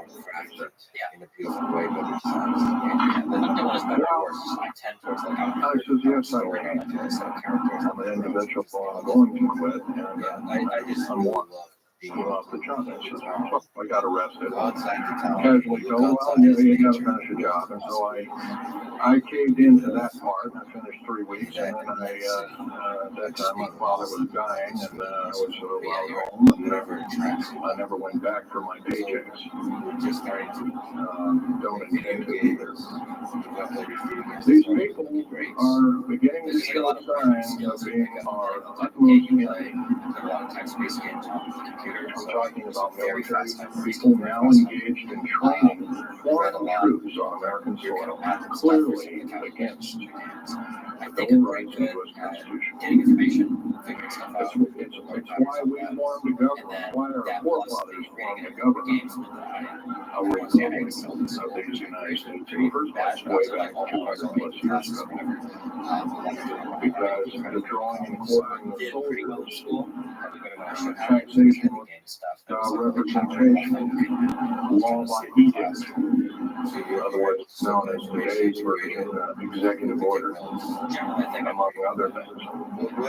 The very reason that we became, in quote, free, a free republic, a free society, probably one of the greatest nations to ever be a nation on this earth,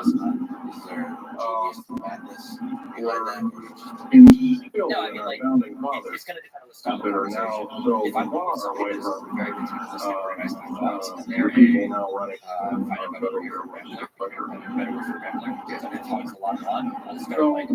taking notes to touch upon a number of subjects.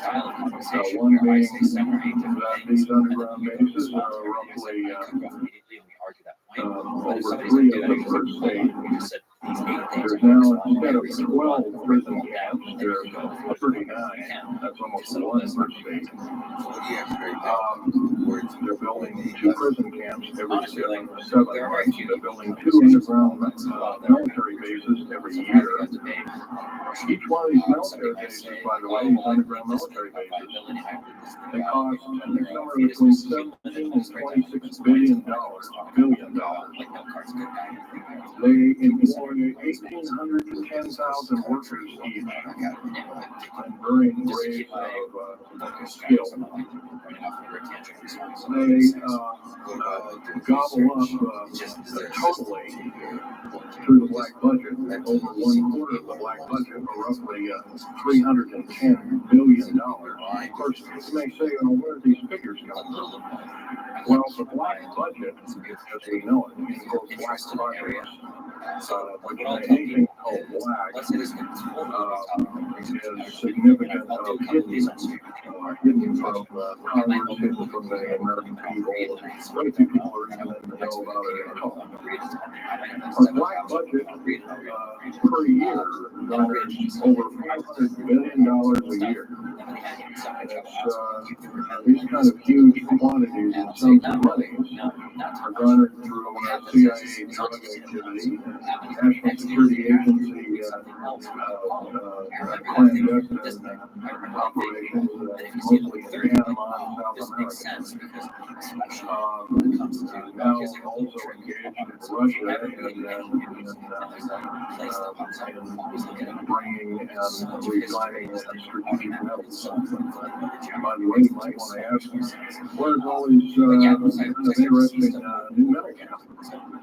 Over here on the whiteboard, we have the new periodic table. It's got 140 elements. Now in our high schools, today I was in a high school about a week ago, I saw a new periodic table. It had 105 elements. Somewhere, we're not being told the truth. We're being lied to in every turn, in every corner. We're considered less than morons.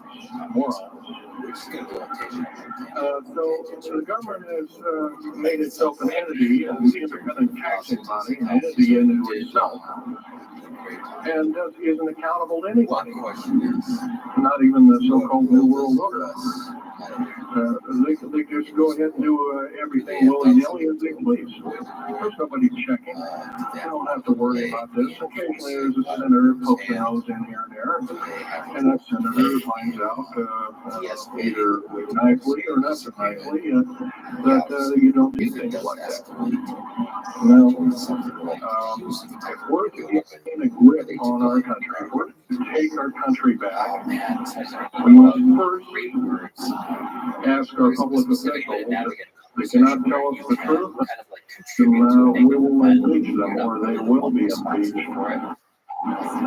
or they'll be tried as traitors. That's pretty stiff language. Already it's slowly beginning to go out to occur to a number of people. This may be the only way out. Also, our founding fathers, George Washington, Patrick Henry, and a few of the other ones that came up and said that you don't want to let the beast out of the law. They were talking about a runaway government. You don't want to allow your government to become like England at that time. And so they warned us about this very same kind of thing. First of all, the United States is not a democracy. It's not a republic anymore. It should be a republic. That's to the republic for which it stands, one nation under God. Why we can't even pray in the public schools anymore. We have to have the Supreme Court as your group of them, plus Reno and Company, among other things, telling us what to do. Interpret for us as if we cannot read with our own 2 eyes and understand with our mind. This, of course, is bad policy all the way around. And I guess I don't need to blow that by your ears. And another subject, I have a number of items up here at the table. one of which here is Another argument is I can show it. is Heavy hunk of rock indeed. It has a weight of about a little bit more than a pound.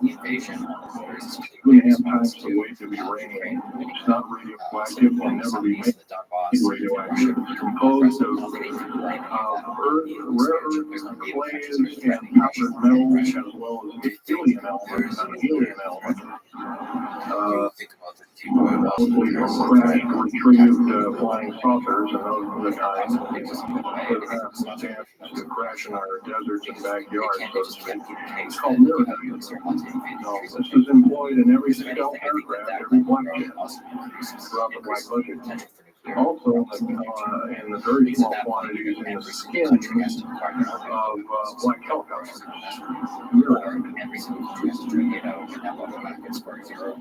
Here's another thing. Here's a piece of probably the purest titanium you'll ever hear or see. It's so pure. It's also composed with other alien elements to make it extremely tough. It's capable of withstanding temperatures in excess of 7,000 degrees Fahrenheit. Our new Phoenix-class submarines, of which we're building 2 a month right now. Phoenix-class submarines is a black budget program. Each one of those submarines costing $208 million just for the titanium hull, which is made of this material. Approximately 10,000 pounds of it. Now, we've got supposedly, as of the data right now, we've got 106 of these submarines flying the waters in the way of. They can dive to a depth of over 7,000 feet and hold that for 3 months. It's a fantastic submarine indeed. It has 11 grid-fed nuclear motors on it, engines that run everything, purify the air. By the way, these aren't your usual nuclear motor installations. They're very small. They're probably no bigger than this podium. They're weighing less than 3,000 pounds, putting out as much as the equivalent of 3 aircraft carriers of Enterprise class. But the Phoenix-class submarines are getting this metal. Now, where are we getting the metal? Well, it's being stockpiled in a number of strategic locations. Supposedly, I've heard stories, well, it's being mined on the moon, and I have no way of proving that, one way or another. I think we're probably getting it from Russia, or refining it in outer space, where we shuttling, basically a shuttle, a secret shuttle flight, 1 a week now is going up and back. What are they shuttling? Well, obviously, they've got kind of their own little laboratories up there, space station, and all this kind of stuff. However, what you're being told is only just a smattering of the truth. It's not the real truth. Maybe it's 5% of the truth. Maybe it's not even that. You can rest assured you're not getting much. Another strategic metal is this particular bar with some strange crystals on it. There's scalenohedral crystals of niobium, titanium, rhenium, copper oxide. This complex group of elements not found on the Earth in specific quantities. This was developed at Los Alamos through ETG and other outfits. Are employed in all black jet aircraft, including the in-quote sport model, the little flying saucer we occasionally see over at Groom Lake. And by the way, now, if we happen to be with a video camera, taking pictures of the so-called area around Groom Lake, it's now you can get your equipment confiscated, your car, your house. Considered the same thing as a drug dealer, and you'll go to jail for 5 years, up to 5 years, and $1 million a month. I personally don't think this is what I'm hearing. I just don't think that this kind of punitiveness is what we need in desire to we have to get rid of it, otherwise we're going to die with no disaster of the 20th century. Here's some other. I'm not actually trying to think of a lot of people write about it. Here's a very light element. It's composed of lithium metal, as well as a alien element, a little heavier than hydrogen, but a little lighter than helium, also employed in that. It's used in secretive methods of propulsion, and it also is in a peculiar scalenohedral crystalline form. And anything scalenohedral, and by the way, the scalene triangle is no side is equal to another side. The scalenohedral metallic crystal structure is definitely alien element, or alien technology converted over to our own technology. These were given to me about a year ago. They're called alien or aurora drops. Supposedly the skins of the black jets, some of the ones that are coming in at very high rates of speed, they're still glowing red hot, white hot, and they'll sit out there Politicians and cool on, and they're dripping their material off of them, and it's like a rubberized coating. It's not rubber, I can tell you that. It's as hard as lava rock, but harder, capable of standing tremendous temperature. Nonetheless, some of it sloughs off every time, and so they just kind of scoop it up and throw it in the trash can. There are a few pieces of it. These are one of the hardest so-called man-made rocks. Once again, it's got a number of alien counterpart. It's got an alien crystalline structure to it. It's very advanced. It's about 11 times harder than a diamond, and about 70 times stronger than a diamond. Capable of standing temperatures in excess of 10,000 degrees Fahrenheit. It is employed as very thin coatings or windows, tiny windows, in hypersonic aircraft that exceed Mach 5. Here's an interesting artifact. Right here in this hunk of rock, which by the way was an old 100,000-year-old shipping school found in Syria, in Jordan, rather, is a implant. It looks like a fossil, but it's not. It's an imprint of a small mechanical part with exactly 360 kind of old rotor blades. This rock is 220 million years old.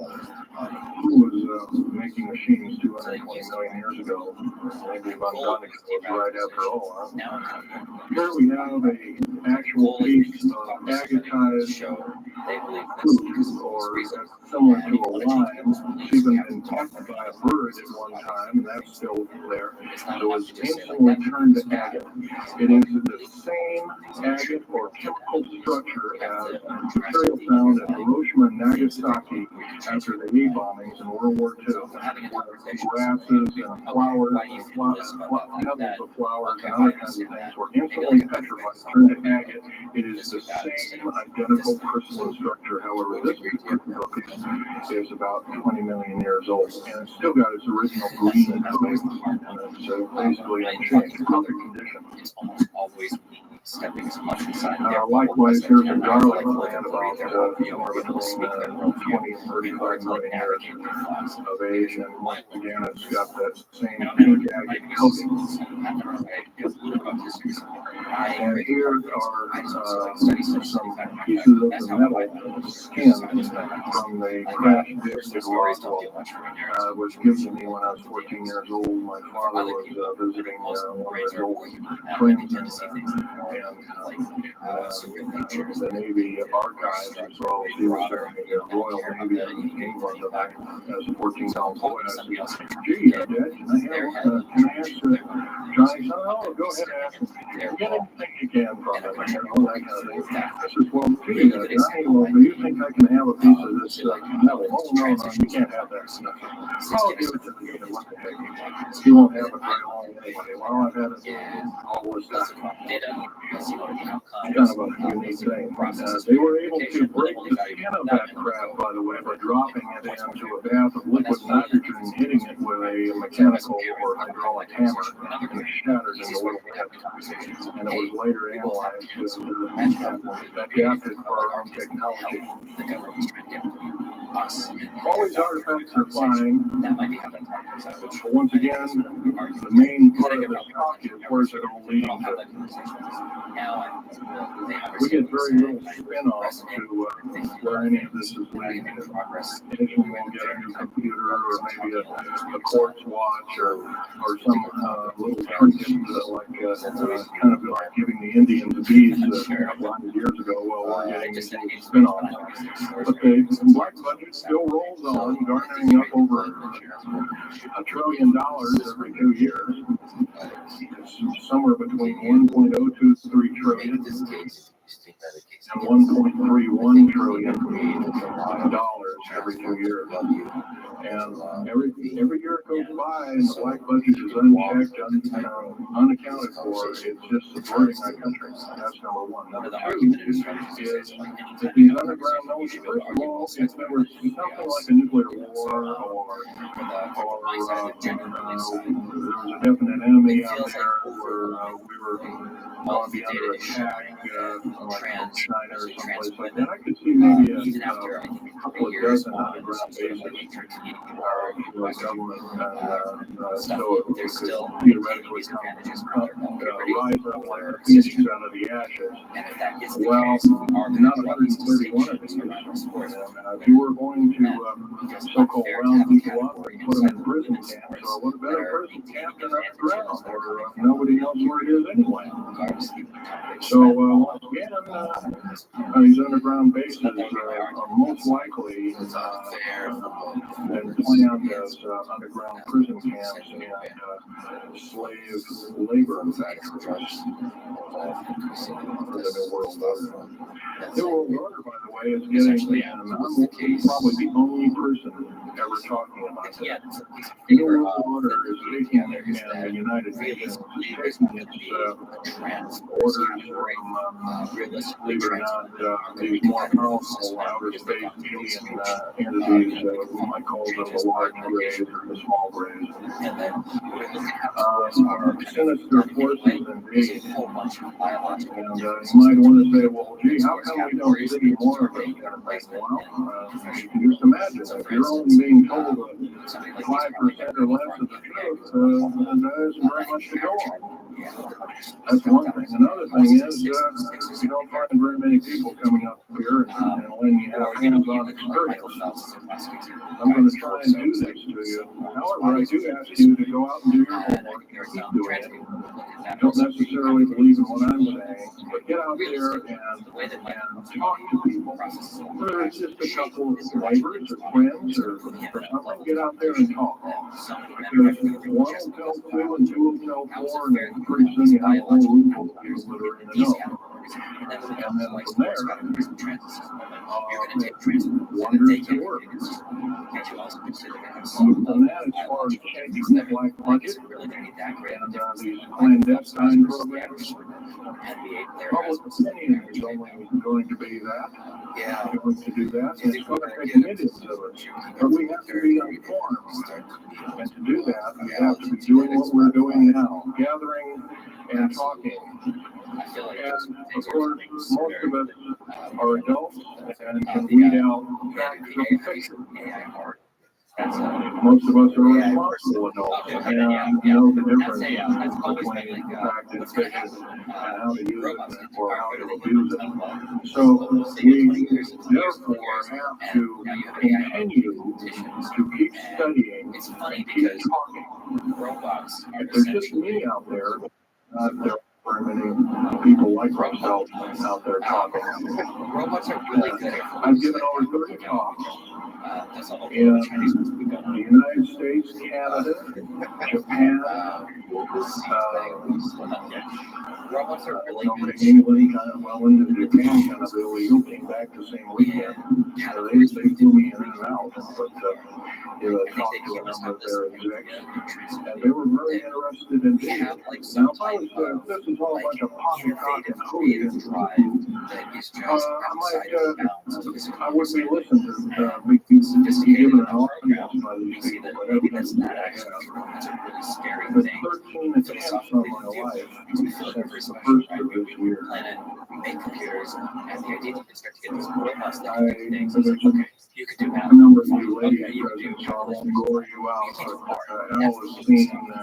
some of the laws, and there's a few other people that have attended a few of my other lectures, and they can attest that I have been shot. I've been run off the road, I've been I mean, I guess pushed this guy off the road, I've been I think it shot right. at. Okay, brings us to this really fun kind of level. But Like, what does it mean to be then human? What does it mean to be combat with some of these people. What should we And do? once again, We never really asked that question. as the shaking Technology but I is still know how to handle in myself. that technology equals good. The more technology is better. That's not like Just the already to default wrap assumption. things In up fact, here, you ask about basically wanted to give you an overview they don't say we of have better relationships, we have what's happy happening. marriages, we have all those things. Technologies, we got crazy phones, we got crazy computers. If we have The any idea that more questions, we technology can might be bad start is never asking a crossed few our questions. minds unless it's useful. Okay, here's the gentleman way over here. Would you please speak up loud? Meetings and things like artists and creators. Yes, I was involved in in 1979, this was August of 1979. I was involved working for the Los Alamos Laboratories in Dulce, New Mexico, and what's now known as the Alien Human War. 66 Secret Service agents, government workers, geologists, and the like. I almost hit the dust. I could have been number 67. Lost their lives that day because the government lied, and knew full well what was underneath. And what we've done is out in the desert there, we had drilled more, and in a period of a couple of days, we drilled 4 of these holes that went down several thousand feet, and one of these holes kept bringing up dirty dust and putrefying odors and broken off machinery kits and other kinds of things like that, and boring machines. All of a sudden, lasers came up with damage, and there was a probe that was sent down, next thing up, totally missing, and we could tell people were sent down there. And I was alone people. And when I got down there, of course, the odor was, and remember, I was in a K2 type environment. All I had was a small tool belt with a special sensor, like a small rock hammer, and the rock stack for mineral specimens, and things like that. And I had my little pistol. Being an engineer, didn't have time to carry a big hunk of pistol like most of these Green Berets carry, stuff like that, black berets. I carry a little Walter PBK with a 9-shot clip. As soon as I got down this whole standing about from me to this gentleman over here in the front row. Weigh 7 feet away, something like that. One of these 7-foot tall mistaken alien guys, and I didn't waste any time. I said, I'm not fooling you guys, and away you go. And I was one of the rare few that had been allured that this may or may not occur. And so basically was given ET training, but a lot of these other people weren't. And we were, in fact, it was asked, are there aliens in the area? And of course, the big question was no. And that was a big lie. And of course, 66 people died that day. That was a hole in my chest. I lost my lungs literally burned out of me. Things that burn off my toenails, burn off me. my skin was, that was an radiation isolation therapy for 400 plus days. My bones were vitrified or burned. So I managed to survive. It's all functioning early. John was something about it today. Other than that, I'm the only talking survivor. There are only 2 other survivors, and they're in nursing homes in Canada. Canada refuses to allow the United States officials to talk to them. They're in very bad state of peace. One of them is gone. The other one doesn't want to. I mean, They're regarded as DNA heroes. So they're being kept by this fellow over here. it seems like Speak up loud. the whole evolutionary process is Actually, yes, there's several. In fact, as I was coming to this talk, I was supposed to be here by plane, but there was possible. some Like follow-up. timescales that are impossible around the world, right? Anyway, I drove all the way and did it in one day. So much data center. As Whereas I was going over you have to wait over evolution. up near Cheyenne, the military Maybe Air in Force a and the Army are building a so-called new in-quote prison camp right out in Cheyenne, brand new. And I was here 3 months ago. I wasn't there. So I come brand new. In Colorado, yes, there's about 4 underground bases. One being at Denver International Air Base. I call it Air Base, and spaceport, whatever you want to call it. Denver International Airport. No wonder your luggage gets lost. There are 8 levels underneath the airport. Tarmac there, quote tarmac or cement mac. And so those bags could be there for a damn long time. Why, just imagine if this was instantly turned to agate 30 or more million years ago, those bags could very well be the same way. So yeah, there's a number of them. And I wish I had a map with me. In fact, in subsequent talks, I'll have a map which will be put on the overhead. My next talk, I plan to have just that. I had kind of bring a map here and had all the latitudes and longitudes of all the bases, and I can't do that. That would be a big skill set for me, so I didn't bring it. So, but other than that, I'll have that all researched for you. Yes, this one. But within the systems, we perhaps also create other robots that are of use and to take us into our Yes, there, as far as there being an inverted, a hollow earth or anything like this, no, I've never run into anything like that. However, Al Beelig has been on these tunnel trains the better part of Mach 2, going from coast to coast an hour and a half, faster than any jet plane we got, including the SST. They're about the same rapid speed. But I helped build a lot of these tunnels, and all of the underground mountain or military bases are connected to all 131 of them. They're connected to both by road, not a big freeway under there, but it's at least a 2-lane road, rather narrow lanes, but they're there, and they're also high-speed Magneto 11-ton trains. Yes, this lady over here. Stand up and speak up, please.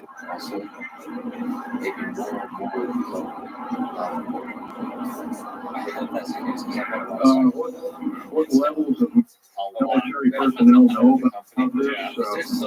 Most of the levels of military know about this, especially at higher levels, higher officer levels. The enlisted, I'm sure, don't, or basically kept in the dark like we are, but we are. So, yeah. So they're one of the same thing. This fellow right here with the hat. Obviously, myself, Steve, the real life person. That's his because so many. Well, there's 131 of them in the United States. There's 127 of them in the lower 48. There's some in Canada. I'm not counting those. There must be some in northern Mexico. I'm not counting those either. They average about 4.25 cubic miles hollowed out underground, an average depth of 5,700 feet underground. Average cost $17 to $31 billion each. Employ anywhere from 1,800 to 10,000 people. There's a very large one that's now being built in Sweden, one of which is repudiated to be 30 cubic miles. It will take 5 years to build that one at a cost of about $2 trillion. And that's all being supplied by the United Nations. Anybody over here? Just, gentlemen, speak up, please. Okay, you want to know exact locations of all these? Well, where all of your Army, Marine Corps, Navy, and Air Force bases are, with all the present, not the ones closed down. By the way, the closed down bases are now being used for gasoline storage and equipment storage and these kind of things. So they're not really closed down. Boot camps and boot camps and all this kind of stuff. So-called prisoner camps and these kind of things. Right now, police, for instance, are being trained by the Air Force and the Army intelligence in martial law research, as they call it. Where these are, where every one of these strategic bases are now. Colorado is in around Denver. There's 3 of them, and they're fairly small. Some of these bases are only 2,000 to 3,000 feet in depth. Some of them were built a long time ago, back 35, 40 years ago, and then only 500 feet. And they're mostly for equipment storage. Denver, and then there's Fort Collins. There's also Colorado Springs area. By the way, Colorado Springs is kind of a famous area. Nikola Tesla's laboratory is in Colorado Springs. I'll leave that up to as far as Nellis Air Force Base, there's 9 underground mountain bases, and Nellis Air Force Base, that's in Nevada, it's north of Las Vegas. There's going to be a UFO show and conference in Mesquite here later on this month. That's very close to main quote Area 51. That whole area, by the way, the state of Nevada is 81% in quote managed or owned by the federal government. Land is either restricted or run by the federal government. That's why they have there's groups rising as we speak. Dealing with the problem, senators are now getting involved. So evidently, waking up is occurring. Yes, this gentleman over here. Speak up, please. I'm really good. At the casino, I think it was the youngest. Yes, they are. The gentleman asked, are these tunnels connected to large caverns? Yes, these large bases are basically like this Coliseum. Everything's underground. Everything's a city underground. Most of these bases have have military bases, and they have all the accoutrements of life. Remember, each one of these costs quite a bundle of dough, and some of it in our tax money, but most of it in clandestine approaches, and that's definitely undermining the country. Yes.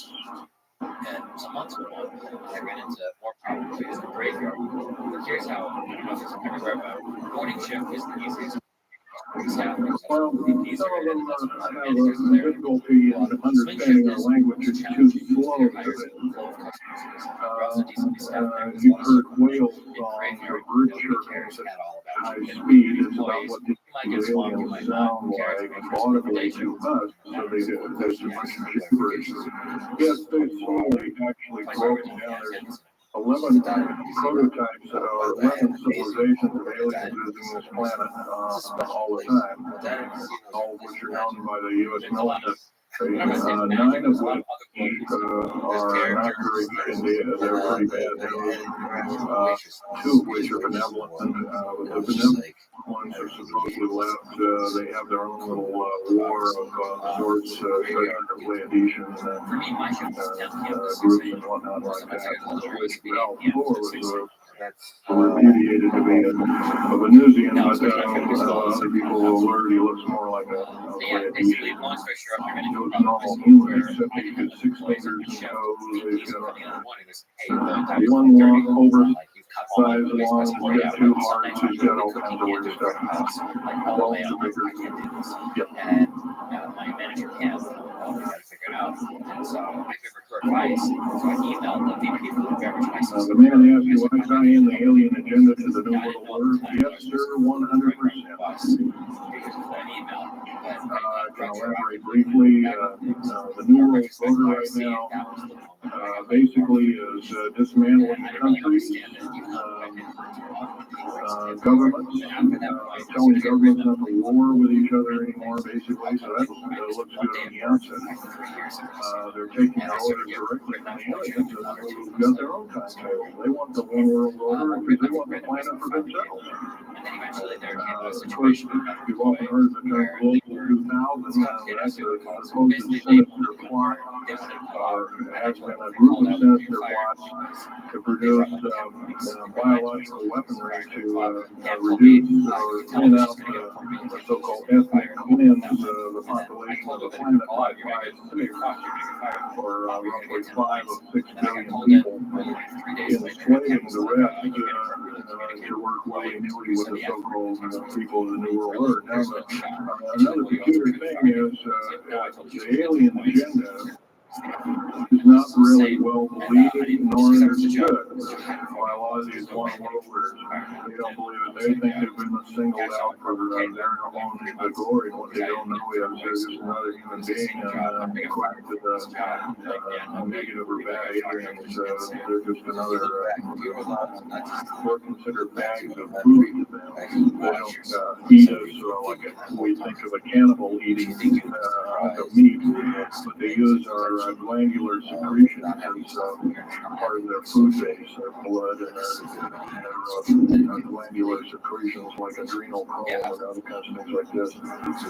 And in fact, the Atlanta Center for Disease Control has figured out ways that we can combat that. It might be where these new designer diseases like AIDS and Ebola, coronavirus, and all these kinds of things have come up out of nowhere. These diseases, in quote, almost have a mind of their own. Yes, this lady here. So you got fired because you left that job, and then took to the job that okay, lady asked the power bill having an effect with earthquakes. Yes, it could very easily be, although you've got to remember a lot of these underground bases are constantly being repaired, so a lot of people have to be hired. As far as the U.S. government, the second part of the question was the U.S. government modifying our weather. Yes, that's affirmative.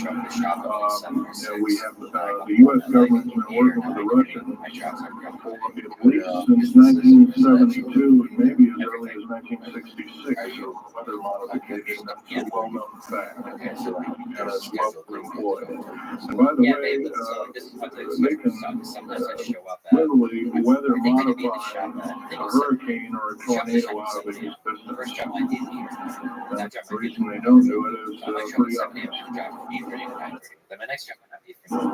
Yeah, right. Or they could actually send a plane inside of a hurricane, for instance, that would blow off an atmospheric bomb or a shockwave bomb in the eye of the thing. It would completely dissipate. Well, they don't do this. There's probably other reasons for that. See which way it goes or what kind of havoc and how we can study the havoc and we go from there.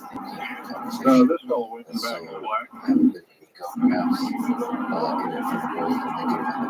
How do we learn more about our general topic? Well, there's this particular fellow, his name is Richard Sauter, PhD, wrote a book recently, Underground Bases and what is the government trying to hide? That is one book. Then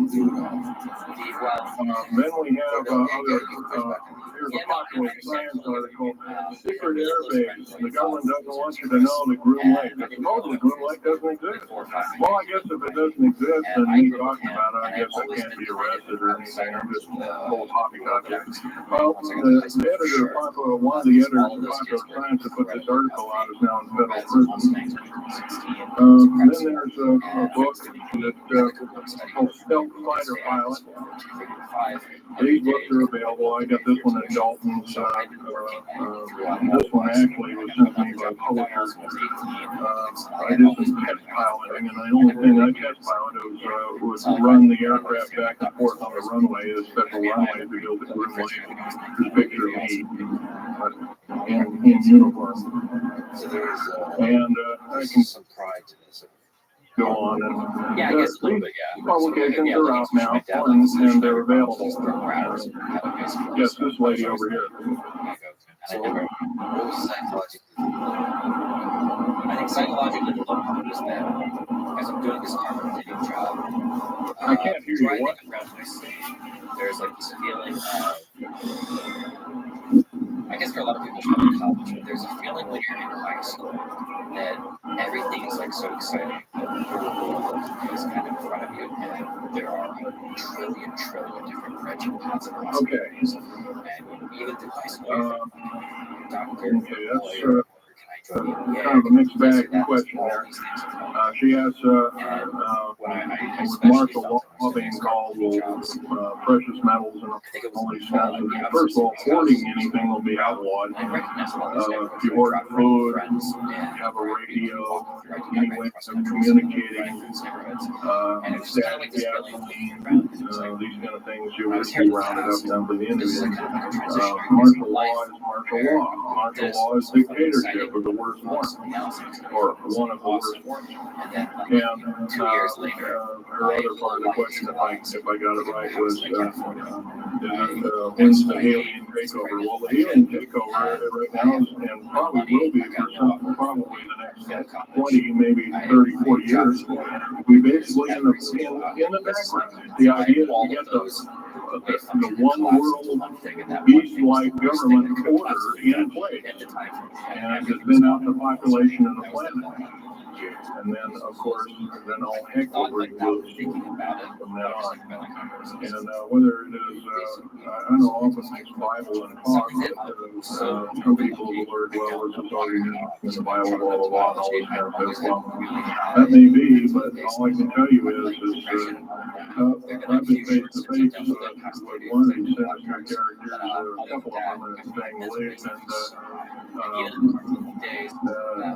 most people just the shock of seeing such a thing is causing to not be in very healthy mode, frame of mind, or physical health. This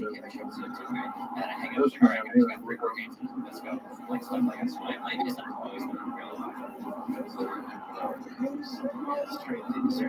well, it's a combination.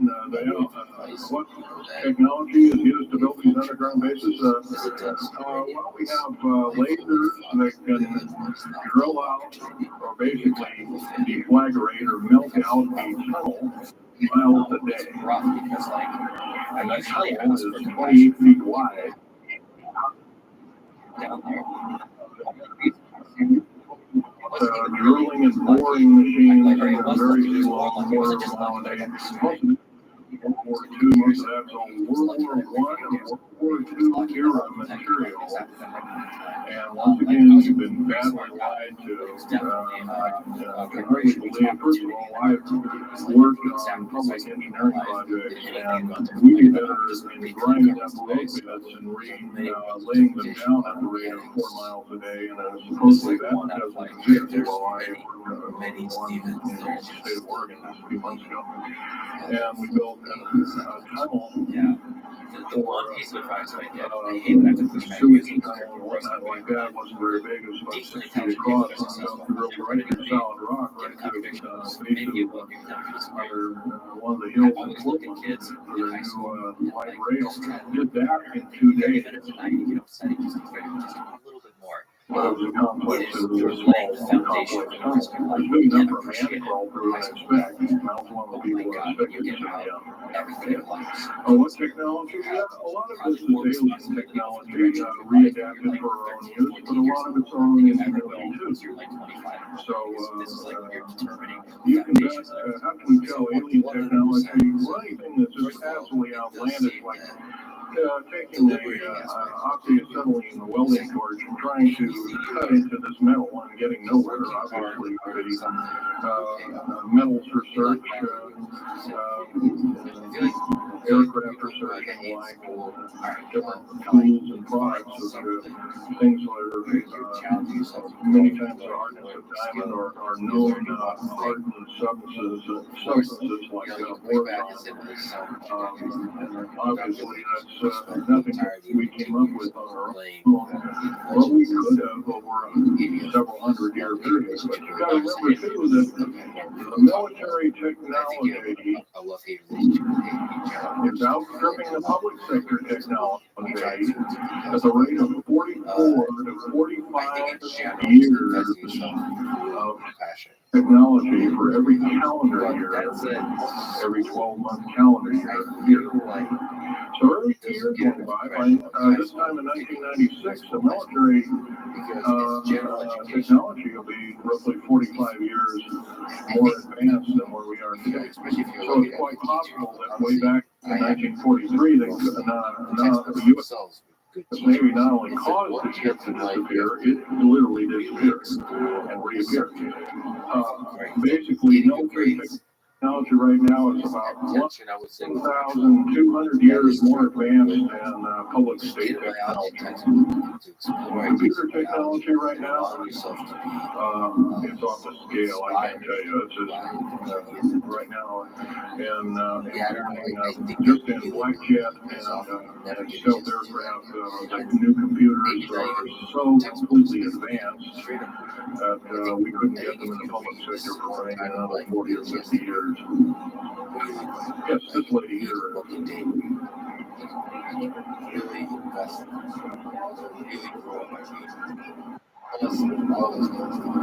It's very, very rare that you meet like a dumb person. I don't know if it's never happened. Well, the lady asked about the slave labor camps, so the old, the infirm, the handicapped, are they going to be executed and will be executed? You can bet your bottom dollar there actually will be these things. I wish I knew more, but I don't. I've had my own agenda to keep up and talk about. But other than that, yes, I would imagine so. If you look at all the 39 prison camps that are presently built, and they're called boot camps, by the way. And of course, the new trains that they have that have 143 shackle placements per train, they're a scary thing indeed. You know what they're called? They're called United Nations Prisoner Transfer Cars. No, that's what we're saying. Well, we got to wrap it up here. They're telling me it's time. I'll take one more question. This lady over here. They don't brainwash you. They don't brainwash you. How do they brainwash 18,000 people that are working? There's two huge problems. One is now that I'm older, Well, so you don't know anything. piece of paper saying you work, you go to prison for the rest of your days. Or you're not going to be taking home a paycheck of about anywhere from 4,000 to 40,000 per month, depending on your position. 40,000 a month is a lot of material. Okay, I got to wrap it up here, folks. So I'll be over in Al Feely's booth. I think it's over in booth number 125. I can take other questions there and let you take a look at artifacts. And once again on these artifacts in the very few minutes, don't handle them. Just look at them. No, that is the most annoying thing people Yeah, hear. Thank you very much. Because it's actually usually true. Because we do go through phases in life, and you can understand that most things are phases. So just in general, you can say, just wait, You won't see this. For over half a century, I could say that there have been rumours of secretive facilities and bases hidden deep below the surface of the sprawling North American landscape. The things you take seriously. This week, we examined the most infamous of these alleged sites. An underground base believed to be situated in Southern Dulce, New Mexico. And I could come back A modern-day mystery which lies and I deep could say, hey, beneath the I'm mesa. literally you from the future. You see the time machine. And I would look at me and I would see the time machine. And I would give myself the best advice in the world. You're the most successful person. I would ignore all of it. Even knowing it came from myself. Like, this guy sold out. This dude doesn't know what the fuck he's talking about. Like, nah, I'll figure it out better. Like, he must have made some. That's what I would think. If I knew it was myself in the future, I would just 100% never believe it. And knowing that is very frustrating. But I keep that in mind when I do it. That's why, like, and I always say on stage talking to that. Like there's been stuff like Sneakos and other drawings from the lab. When I see I see the mistakes they're making. Oftentimes, because I've made all of these mistakes, sometimes in the most public and horrible fashion ever. But I'm never like a mentor. I'm not gonna sit there and like tell you like, oh, do this or that or that or that. Because like, I don't know if you're gonna listen to me, and I don't want to condescend to you. And you figure your stuff out. I'll be here if you want to talk about it. But there was one of those stories. There was a company that didn't work with me.